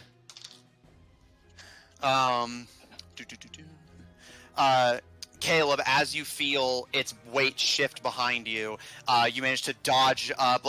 It pulls its teeth in your shoulder, which hurts, but you manage to dodge out of the way of a claw strike going straight for your neck, and it actually accidentally slashes against his comrade going after Zephyr, and the two kind of hiss and squawk at each other for a moment. Yes, that was a nat 1. That's usually natural ones for the enemies, is that they hit each other or something like that. Yeah, basically I find some way to flavor it.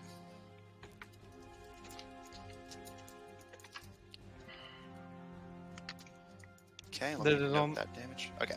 Did it only take 1 claw? Yeah, I was applying the damage from the one where he hit his buddy there. They have multi-attack, so. Alright. But as it starts continuing to claw into you, with its grip on your shoulder already loosened from your earlier movement, you manage to, you're still prone, but you manage to force its jaws off of you and duck under a cascade of claw swipes as it clings to the side of the cart and roars and hisses at you. Very good modifiers on those multi-attacks.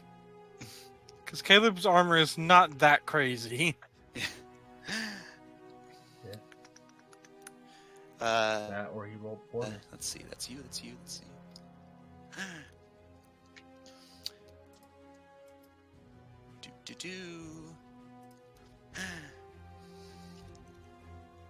Alright, sorry, I was making sure I had everyone's AC pulled up. Yeah, it might have changed. Kato, Yes. I would like you to also make me a strength save, please. Okay. 1 moment. As How strong is Caro? let's find out. seems like there's one for each of us. So saving throws are minus- just the direct number, yeah. Well, it says on the side. I don't think you have any modifier to strength saving throws as a ranger, but it'll say on your character sheet. It's on the top left. You do have it. You Yes. you have advantage, or you have the modifier. Proficiency in it, yeah. Okay. So yeah, make that strength saving throw. Let me see. That's a nat 20. Nice. Okay, so you do still take extra damage, but you are not knocked prone. From the initial bite, Kero, you take 8 piercing damage, and you are not knocked prone. But yeah, so Kero, as the chaos erupts in the cart behind you, you hear more hissing as one charges through the foliage and literally leaps out of the foliage, claws into Morgan's side to clamber up a bit, and bites into your leg, attempting to yank you off of Morgan into the foliage below. Much like Caleb, it seems they're attempting to pull you guys into the foliage where you can't be seen and drag you away. Mean. So yeah, you take that initial piercing damage from the bite. Let's see if any of their claws find purchase on you. Wait, did they just melee attack Kero? Yes. Do they get poisoned? Kero, do they? Let me see. Because I think I have to attack them for it, but I'll check. Well, it depends. It's all it is if they touch your skin, they. Yeah, but you are covered in the suit right now. I'll say whatever you think is fair, Kwa. I'm Yeah, comfortable it ruling would it either only way in take this two scenario. to suit, which would also fuck me over later. One more time, sorry. It also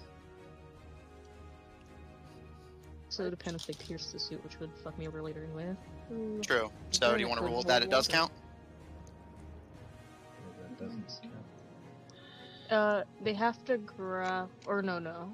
You have to touch, Okay, yeah, they just as come long in as contact with my skin, and I have to do a saving throw. All right, I'll say in that case, sure.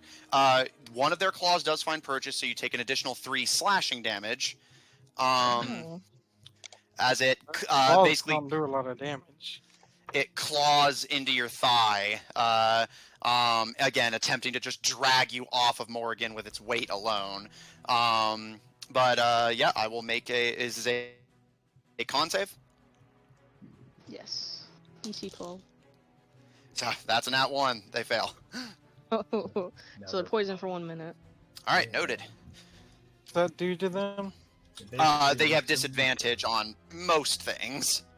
Yep, attack rolls and ability checks. So I mean that one in particular is not going to be hitting very often, probably. All right, Kero's opponent is poisoned.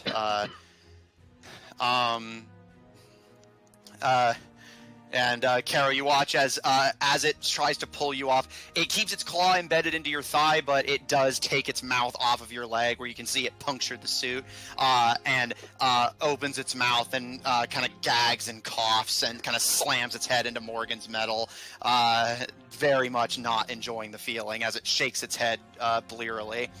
Speaking of Morgan, Neon, you get those brief slashes and thumps from the raptor on Morgan's top before you hear another one coming from your opposite side, which is going to lunge and attack Morgan itself.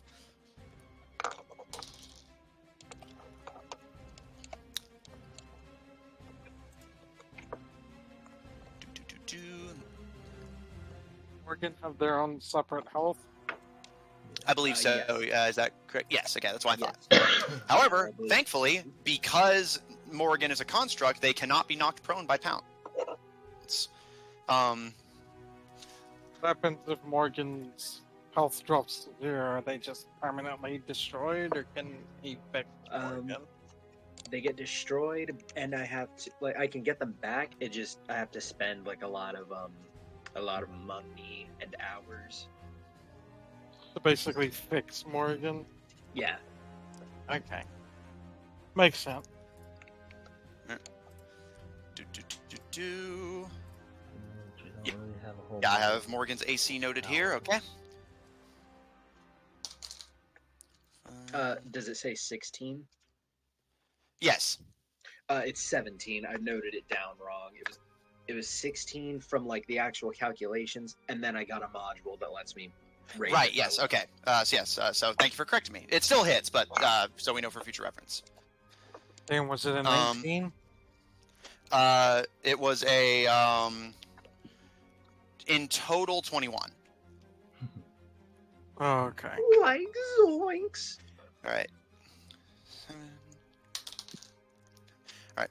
Morgan takes 10 piercing damage. While they do not have to worry about being knocked prone, they take 10 piercing damage as another Death Dozen Dragon charges out of the foliage and basically just tackles into Morgan and starts ripping and tearing and clawing into them, seeming less interested in actually biting to take flesh off. And Neon, it gives you the disturbing idea that they seem aware of Morgan's nature and are simply trying to... It's almost like it's trying to rip it apart enough to tear you out of it, which the idea of being out there without Morgan against these creatures is a sobering thought. Oh, no, absolutely. That's like one of those things, like, all right, adrenaline starting to pump. And Kero, you and the Death Dozen Dragon you're grappling with actually almost get completely tossed off as Morgan, like, lurches from the impact. Only barely managing to maintain your footing as Garrow lunges to snap at the Death Dozen Dragon at your leg to take its weight off of you just enough for you to get your footing again. And finally, at least for the surprise round, Gil, you hear a splash from the river next to you, and caught completely off guard as you had not taken into account Liv's warning, one leaps out of the river and tackles you.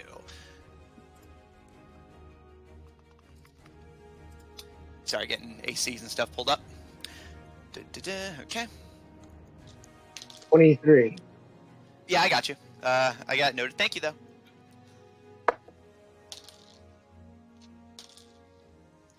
All right. It snaps up at you and starts clawing and slashing. You are caught off guard, but using your gauntlets as, well, gauntlets, you are able to keep... the sharp-looking talons and fangs from finding purchase. And because you saw the leader, which I will say is a Mega Raptor, since you saw him, he does not get to participate in the surprise round. So we are now in proper initiative order. Neon, you're up. All right. So the big thick boy in front of me, the what Mega Raptor you called it? Yeah, Mega Raptor. He is... Yeah. Also, real quick, so I can adjust your scale on the battle map. How big is Morgan again? Large. Okay, that's what I thought. Here, let me make you a little bit bigger. Just a little bit bigger, like 20 squares. You're right. Okay, So there you was Caleb pulled out of the cart? Not quite. You managed to shake him off, but it seems like that's what he's trying to do. And the Mega Raptor is 30 feet ahead of you, Neon. Despite the fact that Caleb failed the strength check, it didn't like get. Yeah, you are prone. He just didn't pull you out of the cart like you wanted. Can you attack from prone? Yeah, basically the only thing you have to worry about when prone is that melee attacks will have advantage on you, but ranged will have disadvantage. And you have and I think you do have a disadvantage on attack rolls as well. Yeah, so you'd have disadvantage on attacking, but an opportunity attack if you try to get up. No, it just uses half your movement to stand up, but it doesn't. Okay. It's only opportunity attack if you move out of their range. Okay, so in melee, being prone is almost academic because you don't need movement to hit them. Yeah, basically, it's only a worry if you're intending to run away, like what happened to Zephyr earlier.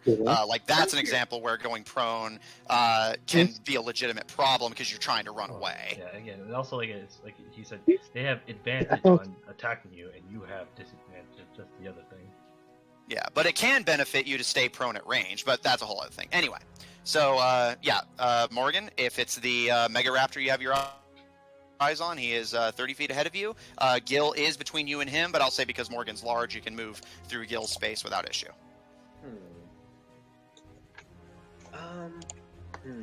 So I don't imagine there is, but is there a rule for like point blank shots? Unless the weapon specifies, no. If you're in melee range, unless it specifies, otherwise you will have disadvantage. I didn't think so. Oh well. Then in that case, I believe my movement speed is above 30. So yeah. Although, does Morgan, because this whole field is actually difficult terrain because of the jungle foliage.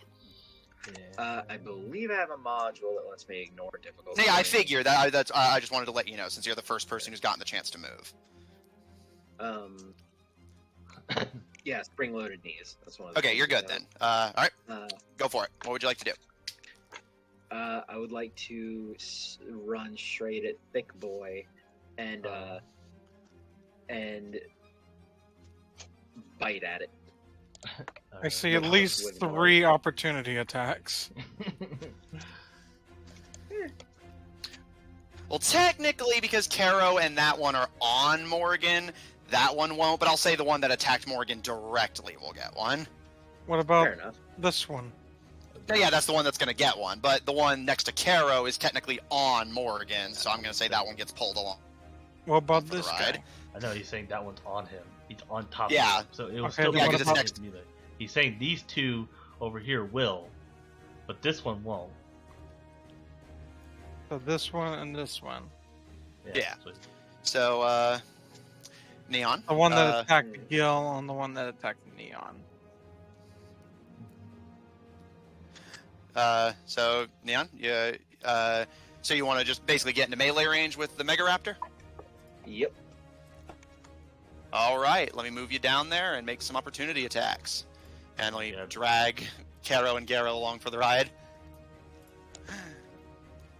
All right, Gil, as you're fighting off the Death Dozen Dragon confronting you, a lot of the combat kind of halts for a split second as Morgan starts tramping wildly through the foliage, Neon's adrenaline guiding them, and the one that had been attacking Morgan and the one that is attacking Gil both stop and take snaps at Morgan's legs. That means you can walk away from him if you wish. One hits, one misses. The one that hits you for hits Morgan for an additional 7 piercing. All right. But beyond that, you are not slowed down. Caro, you and Garo continue to wrestle with the one clinging to your leg. More out of panic as Morgan starts to move than anything.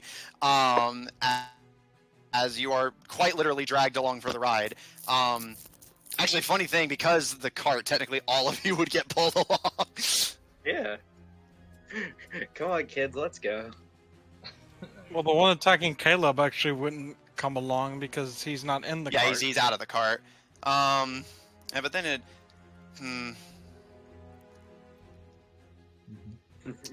Runs Caleb over.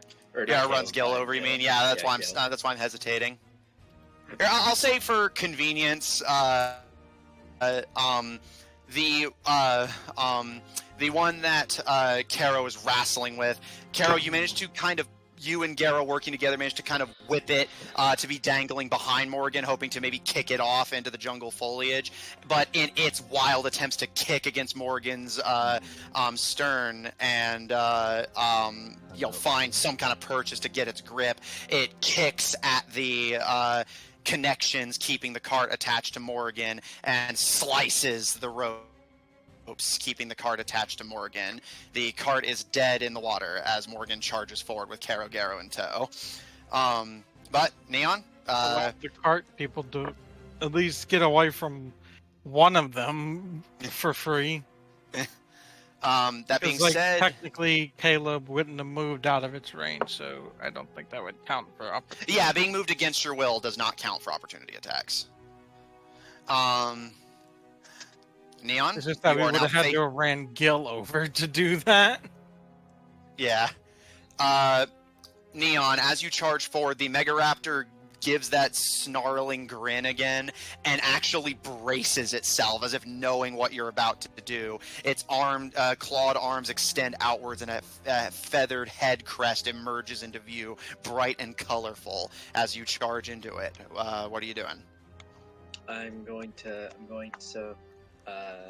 Morrigan's many teeth are revealed as Morrigan opens its mouth, and they start to glow a nice bright blue with fucking plasma because Morrigan's cool. Fuck you. No, that's fair. And I'm gonna try to sink my teeth into the thick boy. All right, make an attack, my man. Let's see, so +4. So that would hang on. I'll do it like this. +4 is 22. That's a hit. Roll for damage. Here, let me get to my thing. Come on, you. There we go. So we got a 7 and 5, so 12. All right, what kind of damage? Piercing. Okay. Nice hit. All right. Morrigan, as you charge forward, Neon, your adrenaline pumping wildly as you work the controls.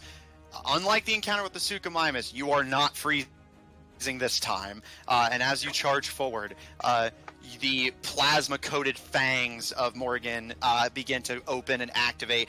Ruby squawks wildly as the jaws heat up and flies out of Morrigan's mouth just in time, kind of flying up into the treetop canopy in a panic as you sink your teeth into the predator, attempting to do the same to you, and burn it pretty badly as it gives a piercing tea kettle-like whine as your fangs sink in. Is that the end of your turn? Yeah, B. All right. Next up on initiative, it is the Deinonychus' turns. Deinonychus. They take all their turns at once. No, so that's funny actually. I was gonna roll to have half the pack go and half the pack go, but they literally got the exact same initiative. God. I don't know, like, I don't think... So that... I probably would have just had them roll individually, because there's only, like, 7 of them. Well, the only reason I don't do that is because, especially when it's all the same enemy, basically when you take action economy into account, it kind of drags fights out, and I find that it makes it hard for enemies especially to make any decisive plays if they can't effectively strategize. So basically this allows the enemies to actually have some shadow of a chance against you. Can you hear me? That being said, I'll basically go from top to bottom. Lucian, the one attacking you, you were unfortunately for them not knocked prone. So, hello? Oh, internet go out? I don't know. My screen... No, we're here. Sorry, we were muted. But Yeah, the stream's down. Oh shit. Oh no. everything went black, or all my applications just went black. I was like, whoop. Fuck. Yeah, well, Looks like everything before I'll go ahead and make the rolls, but before I call damage, if any, I'll wait to see for the stream to get back up. It's back. Okay, stream's good? Yeah. Okay. I'm not seeing it yet. Yeah, remember there's a delay, so,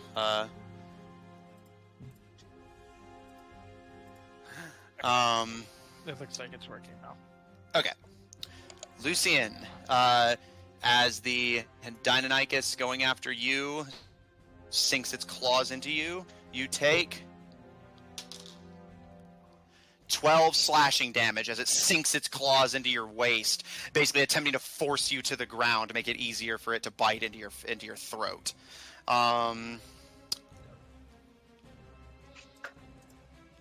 The one going after Caleb, since Caleb is currently prone. Hey Matthew, can inspiration be used for death saves? Yes, actually. So like I get advantage on a death save? Little death thing. You feel like, oh, I failed it. No. Yeah, just open inspiration and then dink. No, you didn't.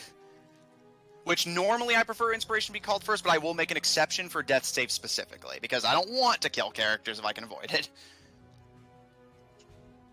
Okay, so I can see the result, and if it's like a 1, be like inspiration. Yeah, but for death save specifically. You can't roll. You can't make a roll. Are you first, close then make to being inspiration? dead? No. What? What's up? Caleb, are you close to being dead? Oh, He he's wants to about know to be, if 'cause he's this guy's close got to being. advantage on him, and he didn't get a chance to get up because they all take their turn at the same time. Right, so like healing. Basically he's saying because they have advantage on attacking him, so it might hurt. Your might. And Yeah, you are. 34 health can go pretty quickly, even with uncanny dodge. Well, actually, you don't have uncanny. I don't think you have. Yeah, it's not your uncanny. turn yet, so your reaction isn't back. Yeah. Okay, this is why it's kind of bullshit. I didn't even get a chance to do anything before it got a second attack on me. Well, to be fair, it was just they ambushed you, and then they rolled higher initiative than you. Yeah. And the same thing could happen if we did. If we. Yeah, like you guys are absolutely capable of doing we the all exact have same to thing. roll. We have to roll individually. Well, yeah, but increases remember the that you chance guys some are of us will be individually low. stronger than the monsters, and have like I don't magic know. I'm items and stuff. questioning that right now.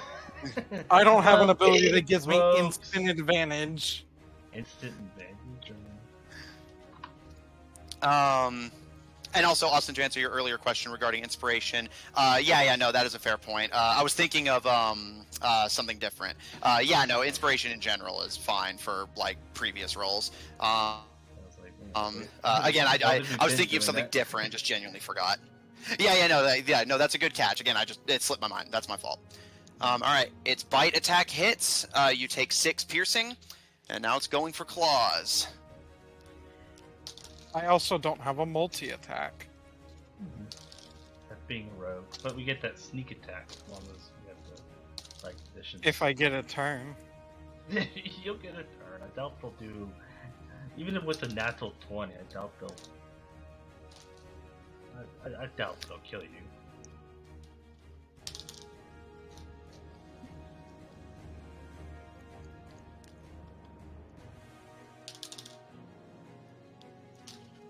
Oh, drop my dice.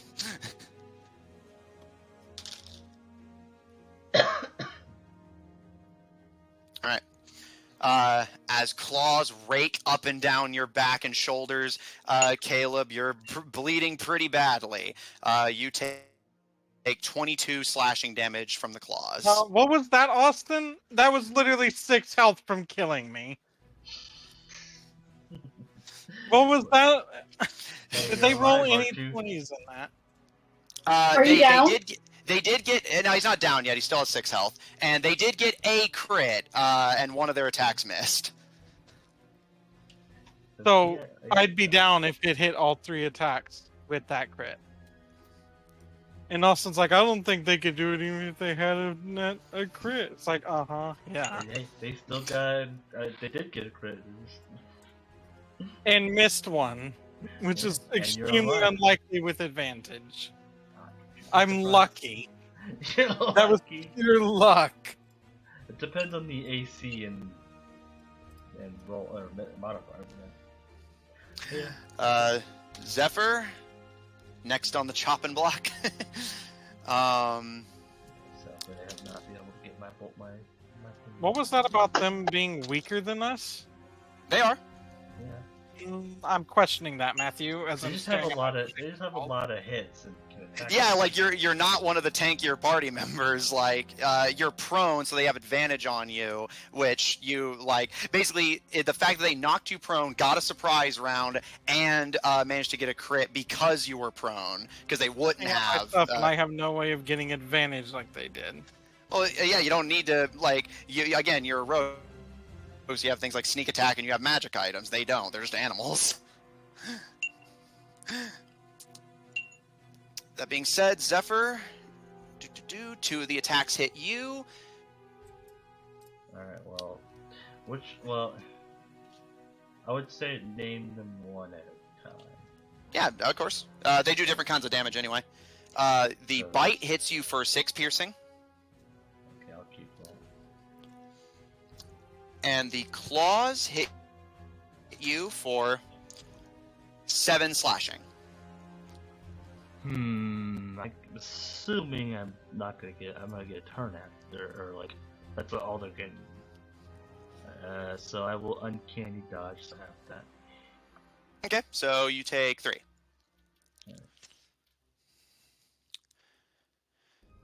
So 6 and 3, so 9. Alright. The one that had been knocked off of Morgan by Morgan's sudden movement scrambles to its feet, and seeing its comrade clinging to the riverbed and snapping and clawing at Gil, it's going to get behind Gil to flank, and they're both going to try to lay into you, Gil, with advantage. That's a 6. Roll 20. Have at you, you slimy beast. Slimy beasts. Well, I was going to use Well, they're coming out of the inspiration river. if he rolled low on his attack, but now I'm going to have to save it.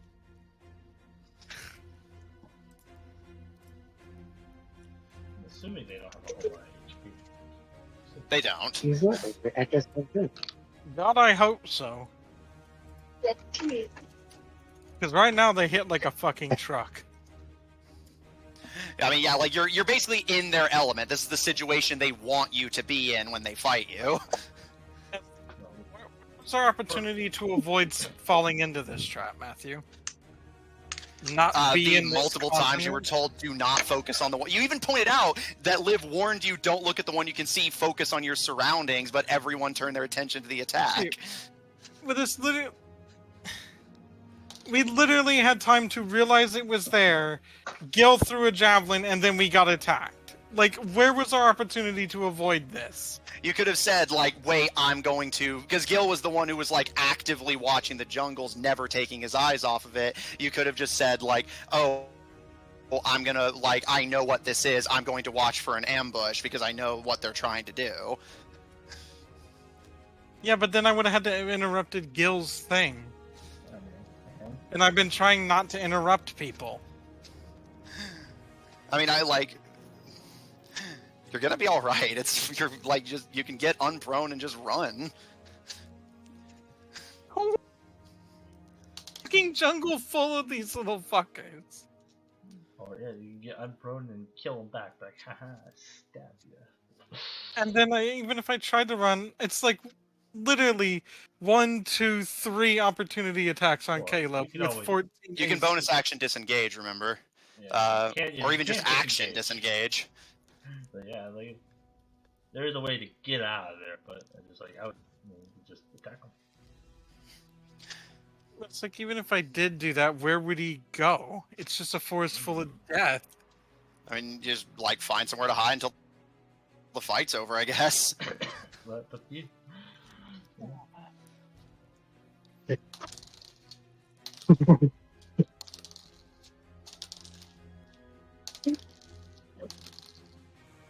Alright. Roll. I'm solving like a lot of attack rolls at once. Oh boy. Alright, Gil, as the two flank you on either side, you can't quite force your attention to one, but as they leap onto you and start clawing and biting and tearing at your flesh, you manage to stave off the worst of it, and in fact manage to grab one by the jaw and basically slam it into its comrade. Not one, with advantage.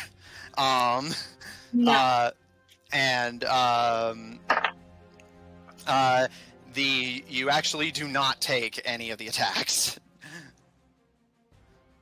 Oh, I don't take. Like none of them hit. None of them hit. I rolled very poorly. Shit. Yeah. It was like 7, 7, 8, 9, 7, 6, 5. Like, all right, Keto. This barbarian is feeling the power. Yes. Seeming to have learned a bit from its previous thing there, being poisoned. It does have disadvantage, but it does seem like it's not going to attempt to bite you anymore. Which, on its own, does kind of unsettle you, though. Wouldn't clawing also be touching them? Well, but bear in mind, they don't know. They think that maybe tasting Caro did it, so they think maybe just clawing will be different. It would depend on it. I guess like the nails wouldn't get poisoned. I assume. I'll But there still are- rule that. I'll still plus- rule that as a touch. But But plus, even then, they're already poisoned. It would change anything. yeah. But again, I'm using like relatively intelligent Critical animal logic. disadvantage. Yeah. Kero, even with the disadvantage, it manages to get a claw on you. You take 9 slashing damage. Carol puts on her angry eyebrows. She just rips off her That was 9 eyebrows and damage? puts on angry ones. Yeah, 9 slashing. I am angry now. Yeah, I am angry now. You have angered You me. will die. Oh, now I have to do this. And that's about it from them. The remaining claw attacks hit, and it does not seem... And it's already poisoned, so it doesn't have to make a roll. Which seems to have bolstered its confidence, albeit completely undeservedly. And it does kind of unsettle you, Kara. I was going to say that it seems to know now that biting you poisons it, and is immediately adjusting its strategy to avoid doing so as much as it can. You've never seen an animal at least learn that quickly. That being said, that is the end of their turn. Megaraptor goes later in the initiative, so Lucian, you're up. Gil on deck. Okay. How is everybody looking? Caleb's hurt bad. Although he hasn't gotten a chance to react yet, but the one digging into him is doing a number. How far away is he? He's literally right behind you. You had the battle. Oh wait, no, your internet's fucking up. You probably don't have the battle map. No, I don't have a battle map. I'm Yeah, sorry. basically there is a Deinonychus to your immediate left, clawing and biting into you. There's one behind you to the right attacking Caleb, and Caleb is right behind you being attacked.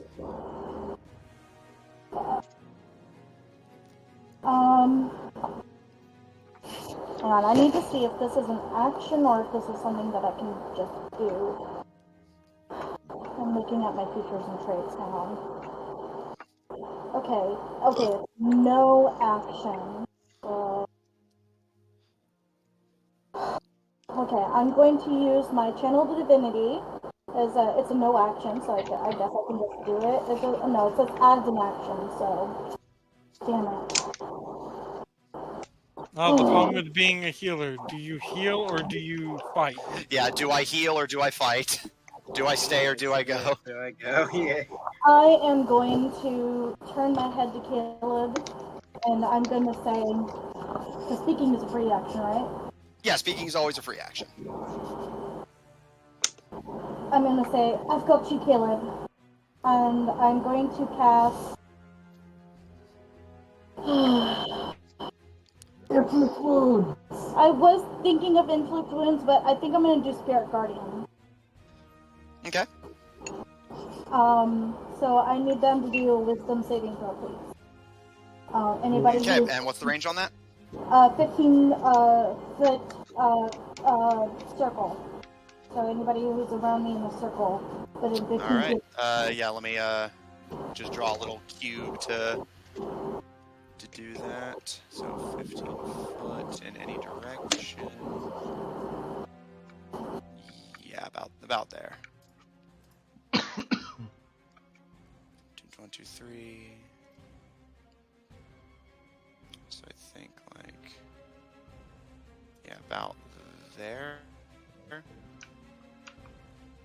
I think that's right. All right, so that's 3 wisdom saves.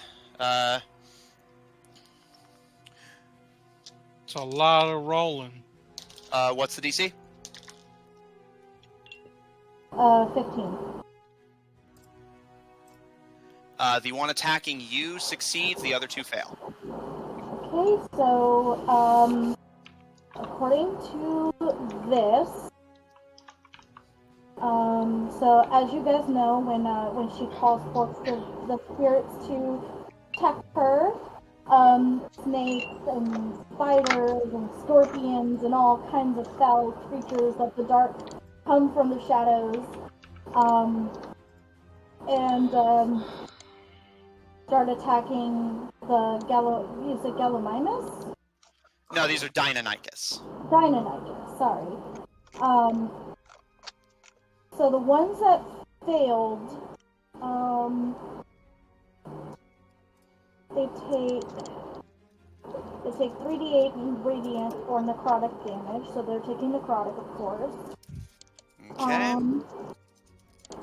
Their speed is halved on their first turn. The first turn. So like their first turn, their speed is halved, and every turn every time it comes around to their turn, they have to do another wisdom saving throw or take damage. All right, so their speed is halved. On their turn, they'll have to roll to potentially take more damage. And the one attacking Zephyr, Caleb, and you are in it to take this damage immediately. Zephyr and Caleb's failed the roll. Yours succeeded. So go ahead and 14 They take necrotic 3. damage. so that's 14 necrotic. So that'd be and then half to the one that succeeded. Mm-hmm. Yep. Okay.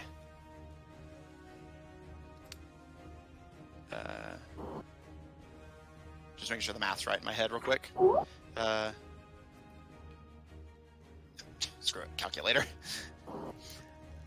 I already have one ready in case I have to do sneak attack at some point.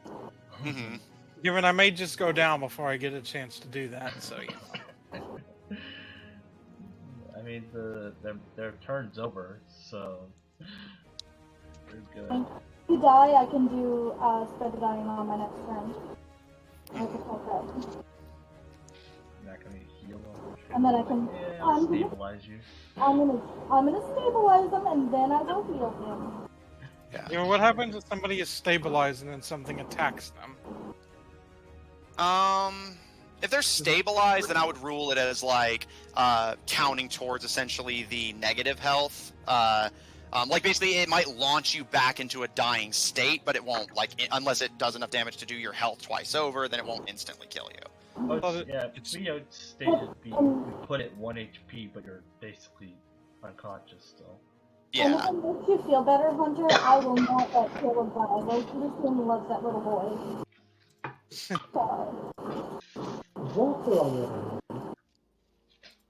I think.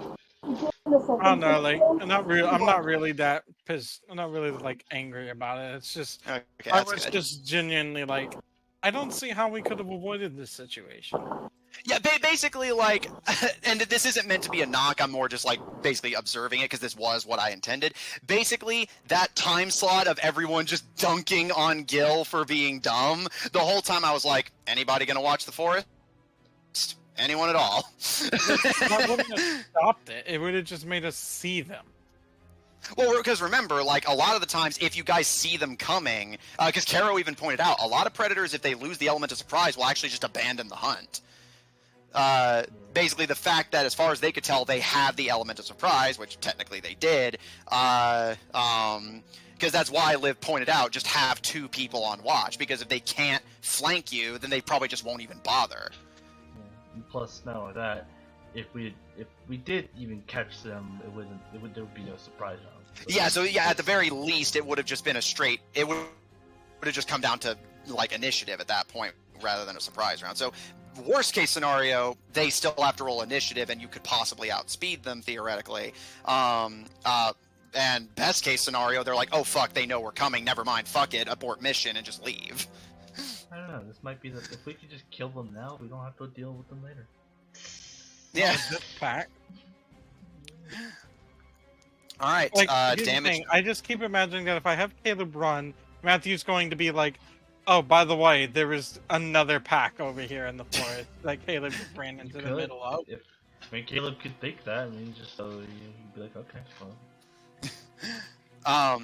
All right, and damage calculated. So, Lucian, as you conjure your spirit guardians to the fore once more, shadowy scorpions, snakes, and shadowy creatures of the night launch from the shadows of the tropics and start biting, clawing, and slithering into the creatures, who all give wild, upset hisses as they bite, snap, and claw at everything they can reach. They are very unhappy about that. Is that the end of your turn, Lucian? I don't give a fuck. Yes. Alright, Gil, you're up. Carol on deck. Can I say to like the gallant, whatever thing it is? I'll be Yeah, like, you're Jazz next. Dozen Dragons, if it's easier to remember. Yeah, you're next. How are they looking, by the way? They certainly don't look good. The one fighting Zephyr in particular looks pretty fucking beat up. He got attacked by combat. Blowing Caleb's face off. Mm. How's that one looking? He looks hurt. He looks like he can still kick for a while, but he definitely looks hurt. Like the attack definitely didn't do nothing. But yeah, so Gil, Carol on deck. What would you like to do? Okay, so the one You are that I flanked on either grabbed the side head right now, of. so Yeah, so the one that I grabbed the head of and pushed into the other one, I want to activate my gauntlet. I want to attack it first. okay, you will have disadvantage on this. No. Yeah, 'cause you're flanked. Maybe a disadvantage. Oh, I didn't realize I gave you disadvantage. Yeah, that's the advantage of flanking. It gives the enemy disadvantage on attacking you, and and your comrade advantage on attacking them. Hang on, is Raccoon flanked right now too? What? Yes. Because the two in the cart on either side of Raccoon. Yeah, I know, I saw that. But yeah, so go ahead and make that roll, but you'll have disadvantage. Does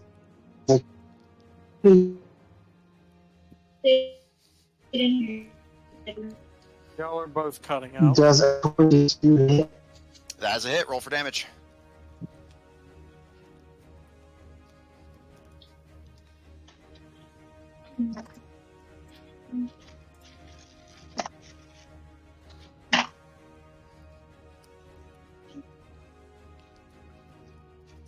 That's 20 points of damage. One more time, sorry. 20 points of damage. Alright, 20 points. Got it. Damage? Now my microphone is better than yours. Now my microphone is better than yours. Oh, it's really One- not. At a time. Well, the problem is her mic was fine. Yeah, Stand it went to Gil's. Yeah. So it's the way. Alright. That attack hits. You cleave into it with gauntlets of plasma waving proudly. Anything else you'd like to do? No. Is it still up? Yes. Okay. I'm going to use my second attack and hit it again. Alright. Roll disadvantage.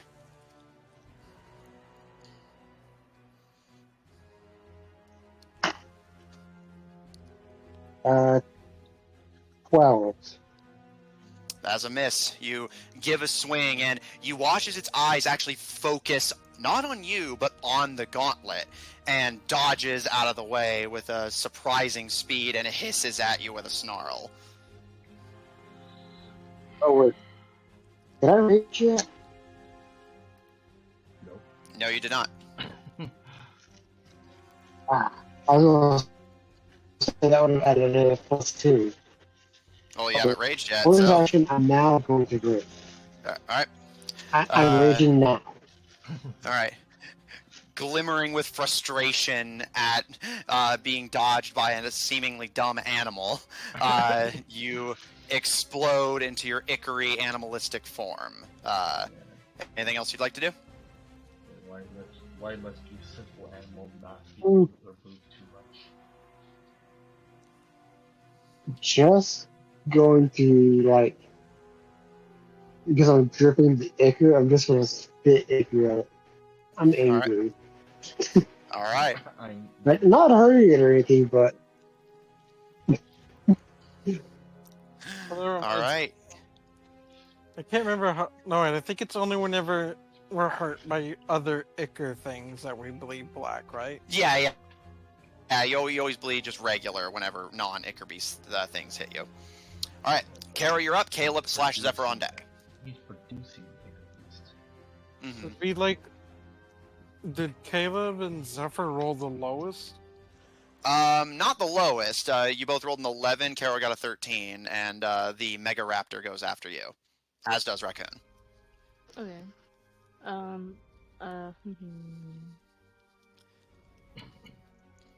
I'm going to cast Speak with Animals. It's like, hey, stop this. Do you want to be my friend? Do you want to be friends? She's gonna look at the one nearest to her and just, why are you attacking us? Hungry? It looks up at you and kind of actually blinks in brief befuddlement before it blinks again and its eyes re-narrow, and it growls out in something that only you can understand as hungry. If I helped you hunt, would you stop being mean? You can help by dying. Make a persuasion check at disadvantage. Okay. I almost feel like if you could, I'd say triple disadvantage. Triple, man. Yeah, these motherfuckers aren't fucking around. I'll be anything you want me to be. I want you to be dead. I want you to be dead. No. He's like, I want got- you wait, to be dinner. 16. You see, they do seem to briefly consider it, but as their posture on Morgan kind of briefly relaxes, and it seems smart enough to genuinely consider the pros and cons of having prey get more prey for you, which is more prey for less energy, but you don't know whether it's proximity or something else, but you hear another snarl from the Mega Raptor that Morgan's currently wrestling with. We don't talk to dinner. Rude. So it seems like the Deinonychus are willing to listen to you, but he seems more scared of the Mega Raptor than he is of you. So I just have to kill him then. Angry eyebrows. It's like, I killed him, well. Can't you like make an Go art with thing of Caro with angry eyebrows? We already have a few in the D&D chat. I'm like, we did that already. Oh. Beat you to the punch. Yeah, we have some memes. Yeah, Okay. fuck. Well, language, So I'm rude that's now, my angry action, eyebrows. and now it's up to you, Caro. I'll have Caro point Angry to the Caro. I forget what it's called already. The Mega Raptor, is that what it's called? Well, you just think it's a Death Dozen Dragon, but the technical term the is big Mega Death Raptor. Dozen Dragon then. And she's gonna point to it and just get that one. Garrow prowls low to the ground, its hackles raised, and gives a proud roar. And I presume charges in. Oh wait, how far away is he? If you go straight forward, 10 feet. Damn. I think I need to be 20 feet away. I mean, technically you can go 10 feet back, like jump off of it. That would is put true. Garrow in the tile that Deinonychus is currently occupying. Oh, so I can. Okay, well he'll run forward and bite down I on think it. a Mega Raptor's a real Or thing. try to, anyways. Alright, go ahead and roll. Oh, I see the mega. Sometimes rolls are real, I have to pick up the dice Yeah, I and be was like, able to get on what number is the mobile app. Oh jeez, I lost my fucking. Oh shit. 1 second. And Try again. yeah, just in case. While Kara's resolving, Caleb and Kara both are up next. So. I guess Okay. one's higher So that than was the- wait, I have to check. 16. That is a miss. Damn. He's strong. Garrow charges and basically leaps off of Morgan to clamber onto the Megaraptor's head. But as he claws and bites and yanks into it, the beast kind of shakes its head around. And it's not able to get Garrow quite off of its head, but while it is distracting him, Garrow's claws don't seem sharp enough to find solid purchase. And before my turn fully ends, I'm going to call out to everyone and just kill the big one. The other ones are willing to negotiate.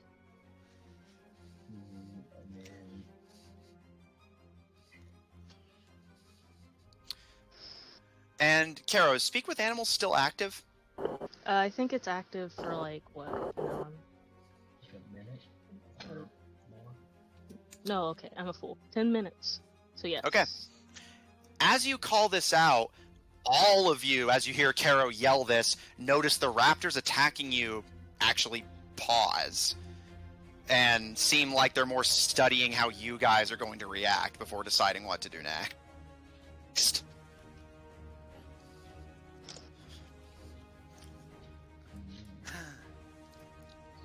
Now it's up to us, the bros. All right, Caleb and Zephyr both are up. You can take do your turns in any order you like.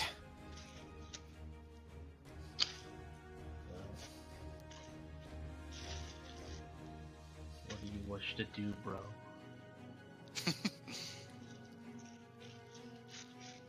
Bro? I'm Caleb? trying to think Oh. about what Oh. Caleb Oh, okay. would do. Like, bro. And we'll Taking into consideration all factors, so Zephyr can go ahead and go first.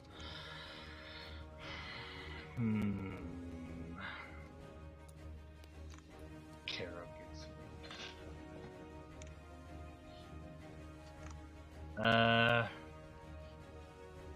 I guess, I mean, I'm not gonna feed them. That's not what I think.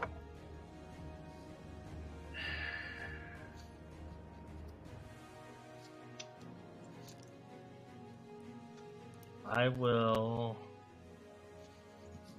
I guess I'll look at the one who attacked me. I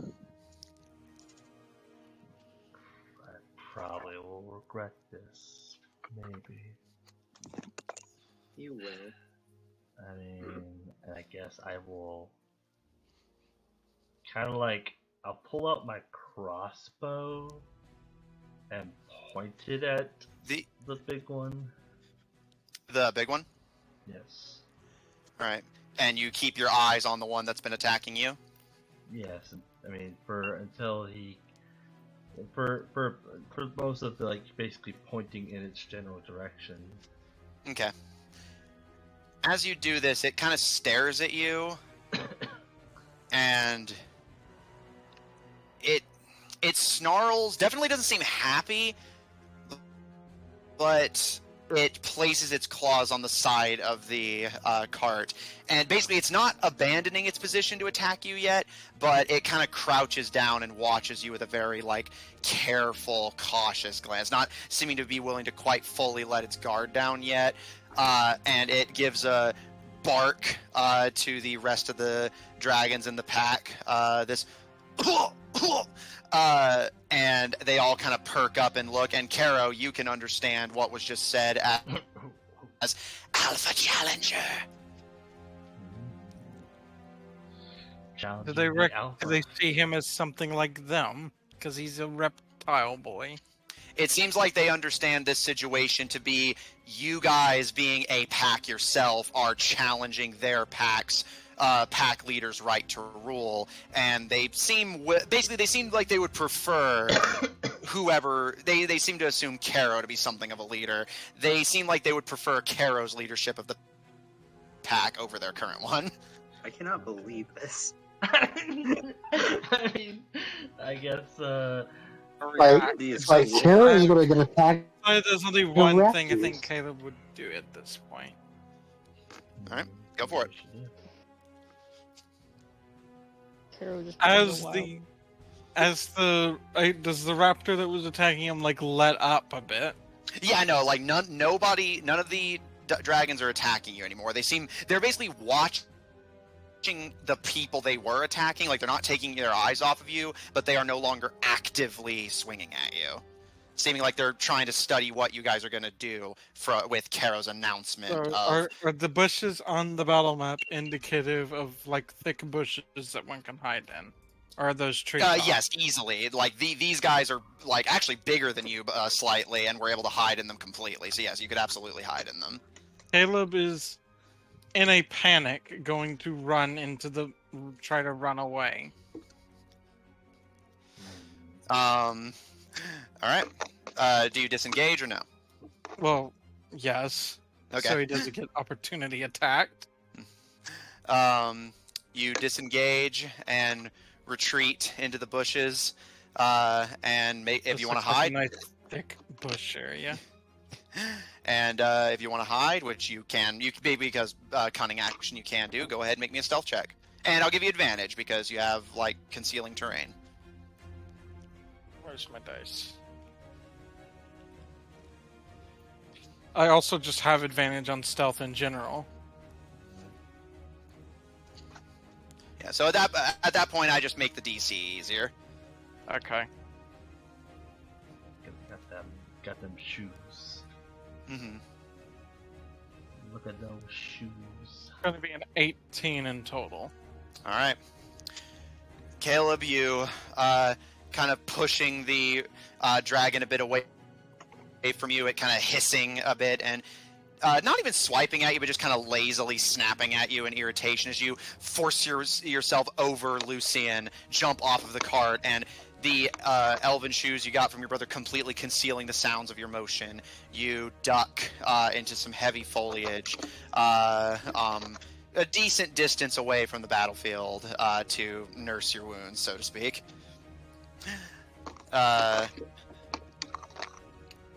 Is that the end of your turn, Caleb? Yeah, I wonder if they reacted to that. Yeah, it's not their turn yet, so not having them actually do anything, but so we'll get there when we get there. Zephyr, you haven't actually used any of your turn yet, but yeah, basically they seem like they'll leave you alone if you focus on the alpha, interpreting this as a fair challenge to the PAX rule. Okay. I guess I will point out. How far away is he? The Megaraptor? Out. Yeah. Yeah, I actually got to zoom out a little bit there. 50 feet. Yeah, he's 50 feet from you. Which is within my range. Yeah, but given that you have Gil, 1, 2, 3 people in the way. I'm going to say. So you have advantage, I believe, because Morgan's Neon and Garrow are within melee range of it, but because Gil and Morgan and basically several people are directly between you and the target, I'm going to say that would impose disadvantage in and of itself, but I'll say because you already have advantage, it just makes it a flat roll. Yeah. So basically I have disadvantage, but because of my skills, it's flat. Yeah, it cancels into a flat roll.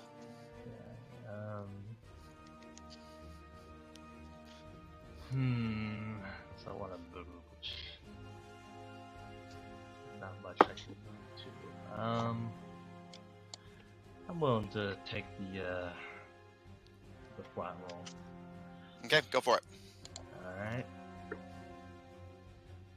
So, D&D Beyond.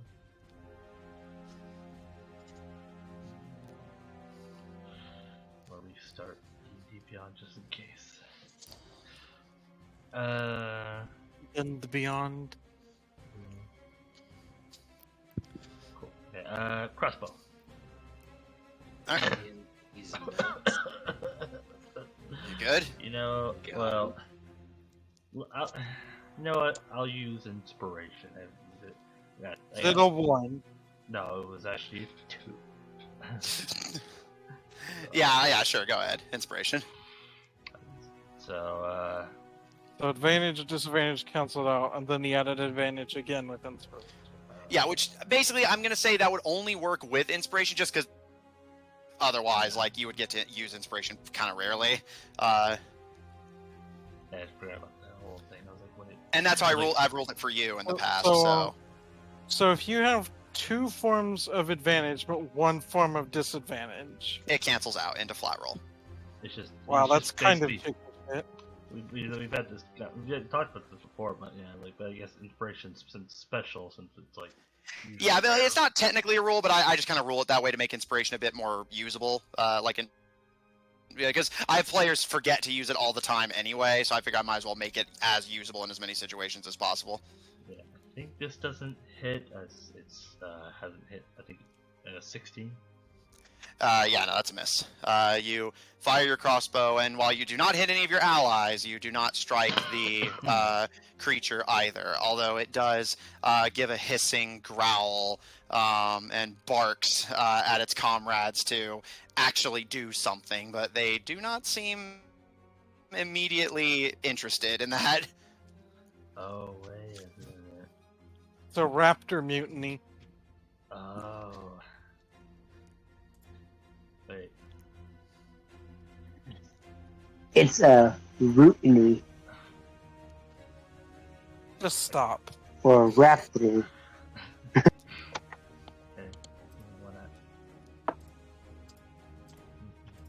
I am. Bohemian Rhapsody. So, Zephyr, I'm just thinking of something now that it's probably not going to go well. We're pretty much gonna. I think we're gonna hurt them. Oh, because of Spirit Guardian? Yeah, Spirit Guardian's still active, and he. Yeah, I don't have a chance to dispel it until, it's my turn, so. Yeah. But can I say that because they're friendly now, it won't affect them? they're technically more neutral, but yeah, I'll allow that. Okay. He will allow it so that we don't ruin Karo's moment. Well, it's actually less that and more. I just genuinely find that reasonable because even if I didn't allow that, I will freely say, since it's not going to matter now, I was basically going to rule it as they basically get out of the Spirit Guardian range because again, these guys are relatively smart for animals. They can make the connection that it's this region that's being affected by this, not like any one person in particular doing it. And again, this is all happening very fast. Like, this is all happening in less than a minute, so, like, I'm not gonna be so cruel as to fucking, I'm not gonna be that mean. I'll be mean, but not that mean. Anyway, so, Zephyr, you good? No, hey, be that mean. I don't know about that. I can't do much else, so I will. Yeah, that's it. All right, it is now the Mega Raptor's turn. Because I mean, Bring it, bitch. no, I would probably rule it as it would technically still count. Well, basically, like, the way I was going to do it, but again, I'm willing to, like, be lenient on Specific this. wording on it. Does it attack specifically enemies? Yeah, like, which is what Yeah. the case Amanda made, which I do think is fair. Like, basically, if they're not attacking you, then I'd be willing to make the argument that they're neutral. The way I was going to rule it originally was just they would take the damage, but then just back out of the range until either the situation changed or, depending on how things went. That being said, what is... I probably would have ruled it that, because it does, it would be like, spells are, the way they are. We'll see when we get there. Again, depending on how things go, it may not even matter. Depends on how you define enemy. Yeah. Well, it's also like I will say. I mean, obviously DM's rules. I'm just like, I'll say because it also states when you cast a spell. I was like, True. That was my own again, let's see how it goes. Worst case scenario, again, they'll take the damage and then just like back off, depending on how things go. Yeah. Whatever. All right. That being said,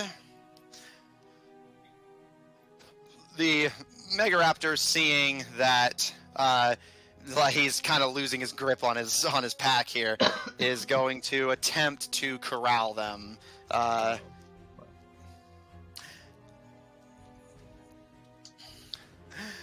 The Mega Raptor gives a roar over Morgan's shoulder, which, Caro, you can understand as hunt! But the Deinonychus are kind of backing off and just keep repeating amongst themselves, Alpha Challenger! Distance of his pack. Huh.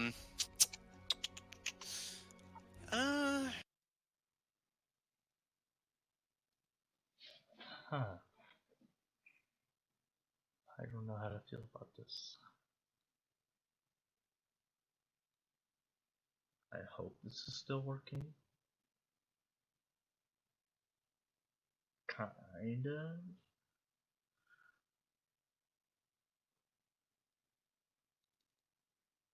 Well, it's not that. It's audio. Well, the mixer's looking weird. That's my only thing. I can't. Trying to fix it.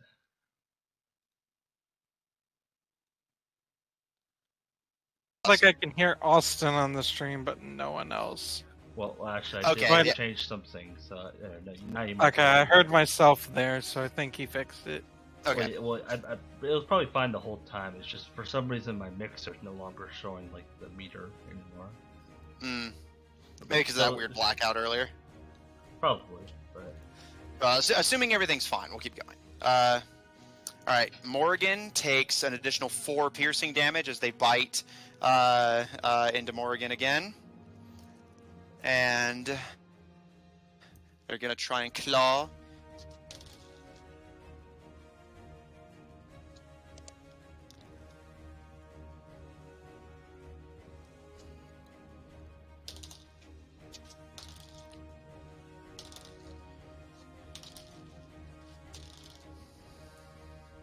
That's a lot of dice.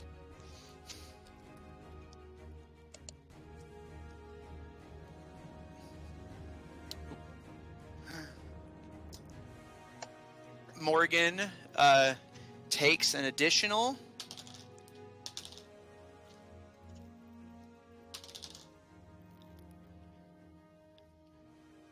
20 slashing damage. All right. But as the Mega Raptors claws rake into Morgan's side, peeling off metal plates and paint as it goes, and bites almost like it's trying to break through the windshield to the pilot it seems to be aware is within, which, again, terrifying. The Mega Raptor actually steps back and surveying the situation it's kind of like weighing its options a bit. It seems like it's trying to discern if it's even worth it to continue fighting when its pack isn't helping. And Morgan, or rather Neon, make me an intimidation check with advantage. All right. Advantage,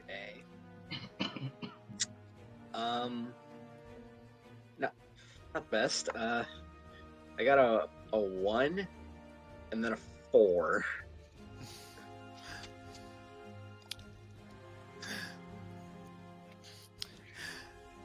Right. The creature kind of shakes its head side to side, again seeming like it's kind of weighing its options. It doesn't seem necessarily afraid of Morgan, and more like it seeming to be debating the strategic viability of continuing the fight, with the element of surprise not being as effective as it hoped, and the pack not exactly helping it.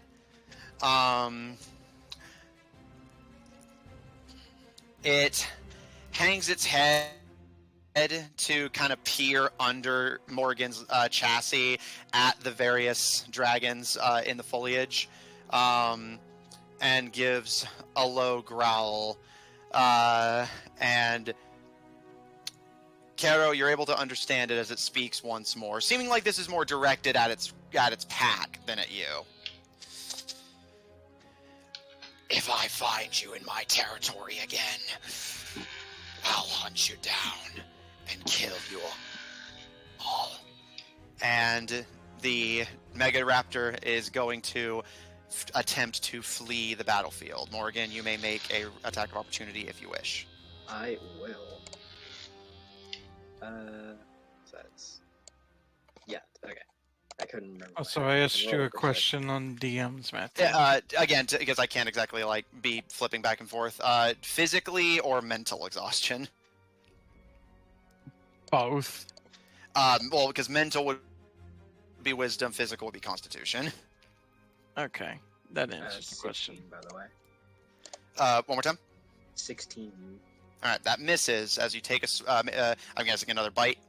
Yeah. You take another bite, but it manages to dodge out of the way and roar over its shoulder at you as the Megaraptor dashes into the jungle and out of sight. Pussy.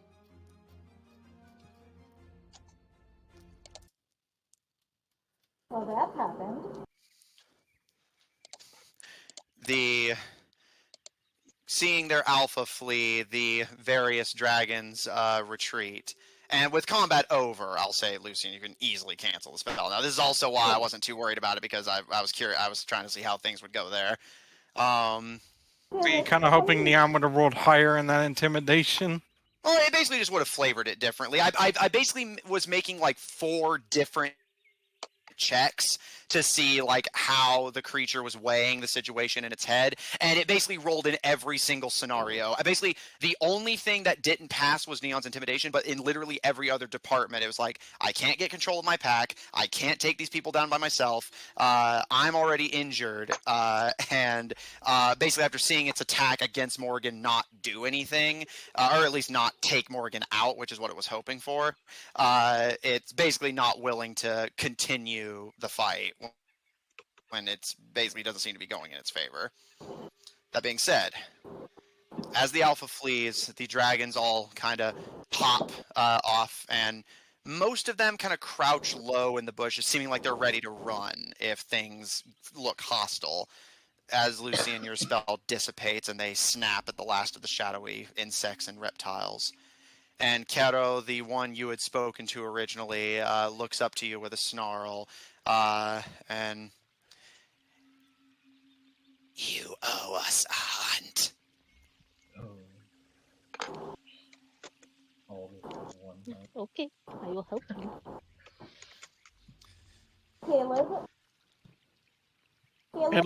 Caleb ran off. Yeah, I think she's calling for you. Yeah, Lucian is calling for Caleb. Oh, I guess that's where I can reveal on that Constitution I rolled a 6, so Caleb passes out from his injuries. I'm gonna go look for Caleb. Make an investigation check. Okay. Well, he did run past her, so she might. Do you think maybe advantage because she might have seen the direction he went?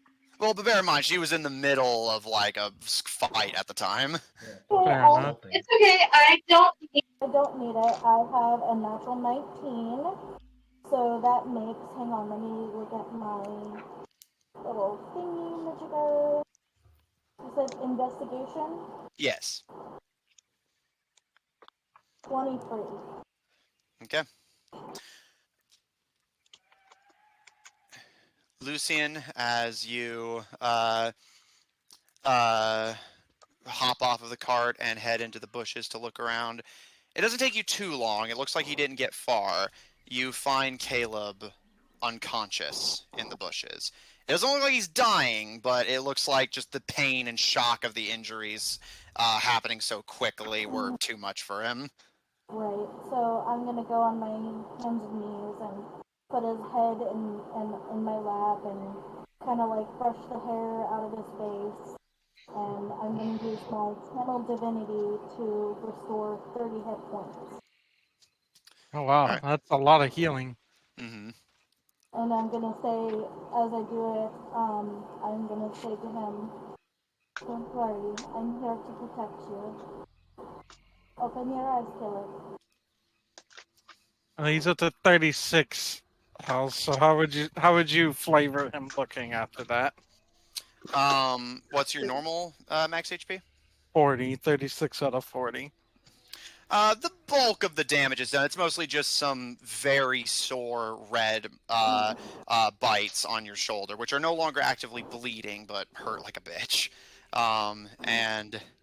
And Caleb, with the healing, taking the worst of the pain away, you very slowly come back to consciousness. Lucian's gentle voice kind of quietly guiding you out of the void of nothingness.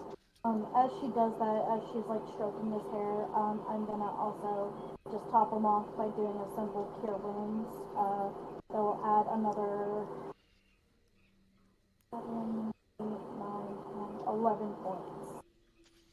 Okay. It'll be healed to full at that point. All right. What are the rest of you doing as Lucian heals Caleb and Caleb slowly wakes up? So, Gil would like to approach Karen. All right. You see Karen, Caro on top of Morgan. Did you say negotiating Karen? with the creature. I meant to say Caro. I may have No, said I Karen think- by mistake. I was talking to him. Yeah, Oh. I did hear. No, I think It Karen. sounded like Karen. Yeah, I thought I heard Karen. Like, wow, you're such a Karen. No.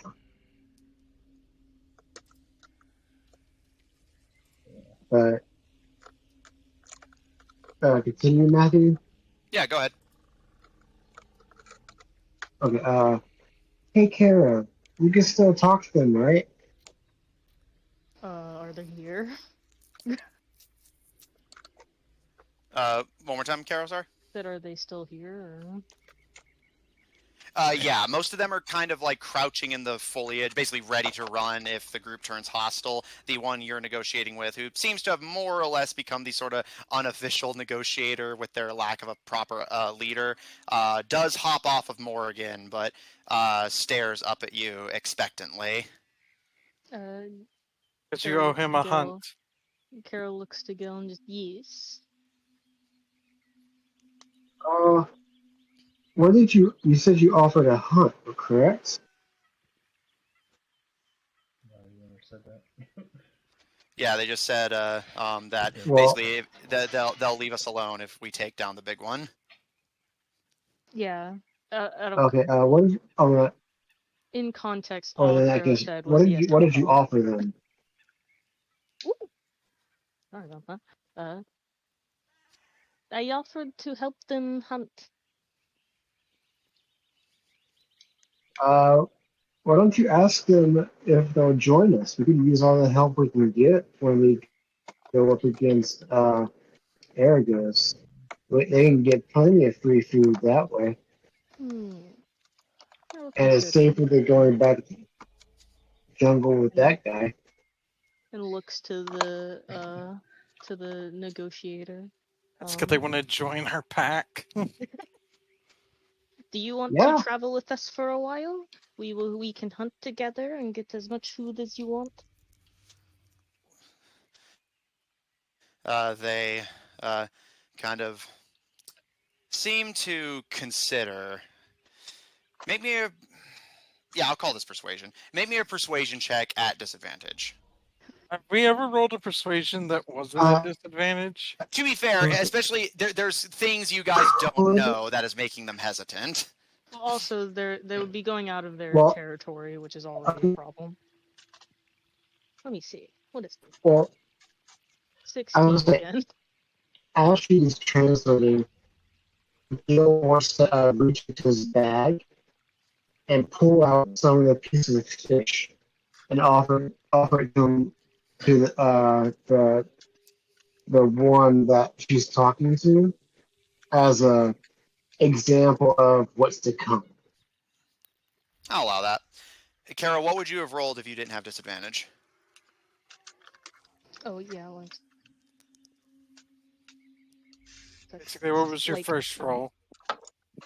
It was like fucking. Ooh, it wasn't very much higher. Like 16, 17.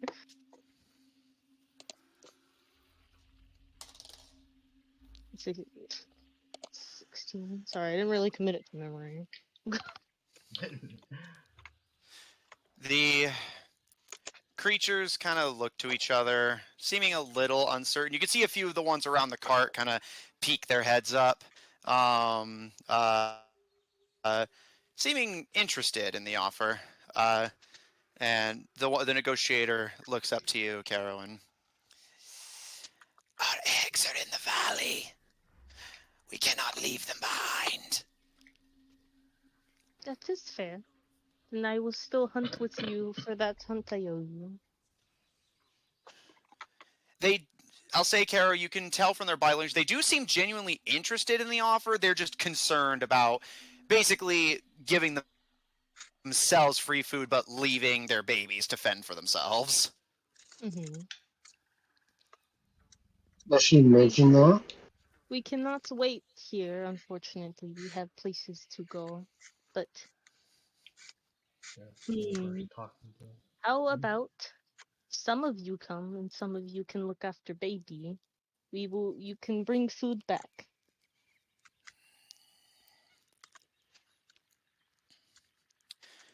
They kind of look to each other in consideration, and kind of chirp and chitter and whistle to each other, seeming, again, interested. They do seem to like the offer. It's just concern over their unborn young.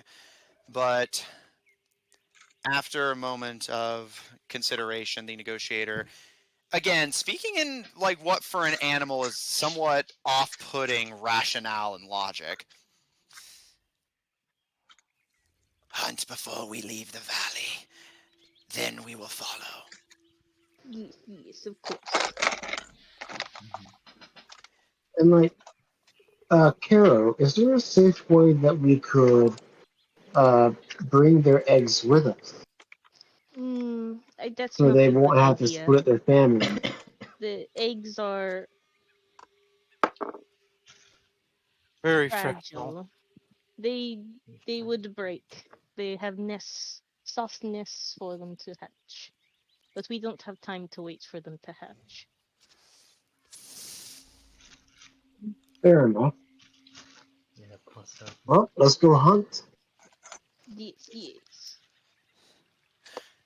They wave their tails in the air and finally stand up to their full, relatively imposing height, and give wild yips and barks, seeming excited for the potential food to come, as these leaders seem more competent than their last ones, or at the very least isn't ruling them through fear. And you guys hear another rustle in the bushes and almost instinctively go for weapons and spells again, before Liv emerges with a vicious-looking bite on his leg and a fresh necklace of teeth dangling around his neck. Whew! So, what'd I miss? And that's where we're going to end tonight's session. I'm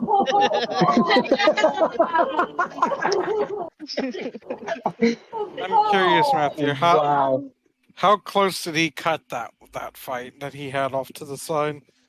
It was actually a pretty easy fight for him. What level is he? Like higher? Is he like higher level than us? He's pretty strong. Remember, he's nobility, like he's proper raised nobility. Yeah, he's had formal training in most. And he's been surviving out here by himself for over a decade. So he knows the ropes. He's a shit, basically. The big one himself. Oh yeah, baby, raptor time. Yeah, so I will be real. Did not expect that.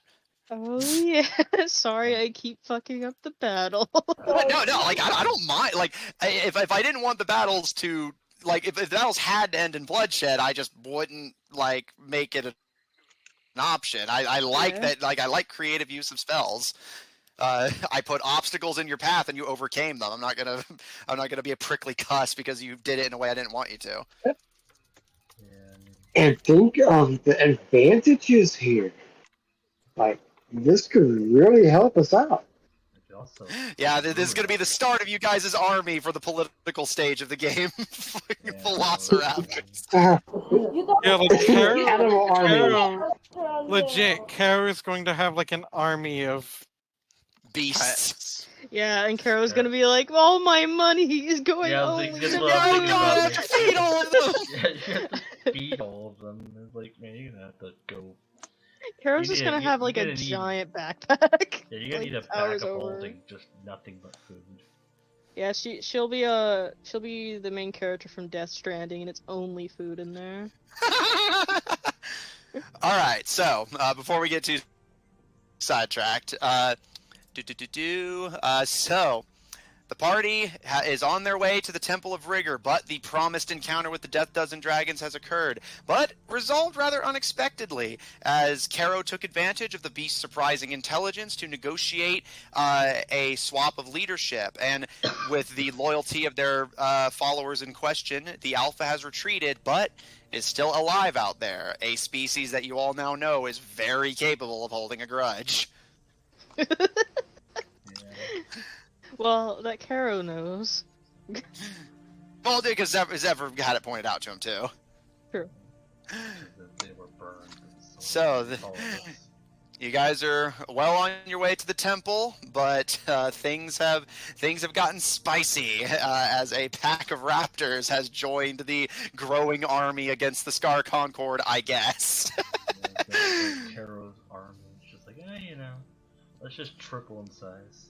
like at the end of this campaign, Kara is just going to be able to take over their own kingdom. Yeah, just of animals. The animal kingdom.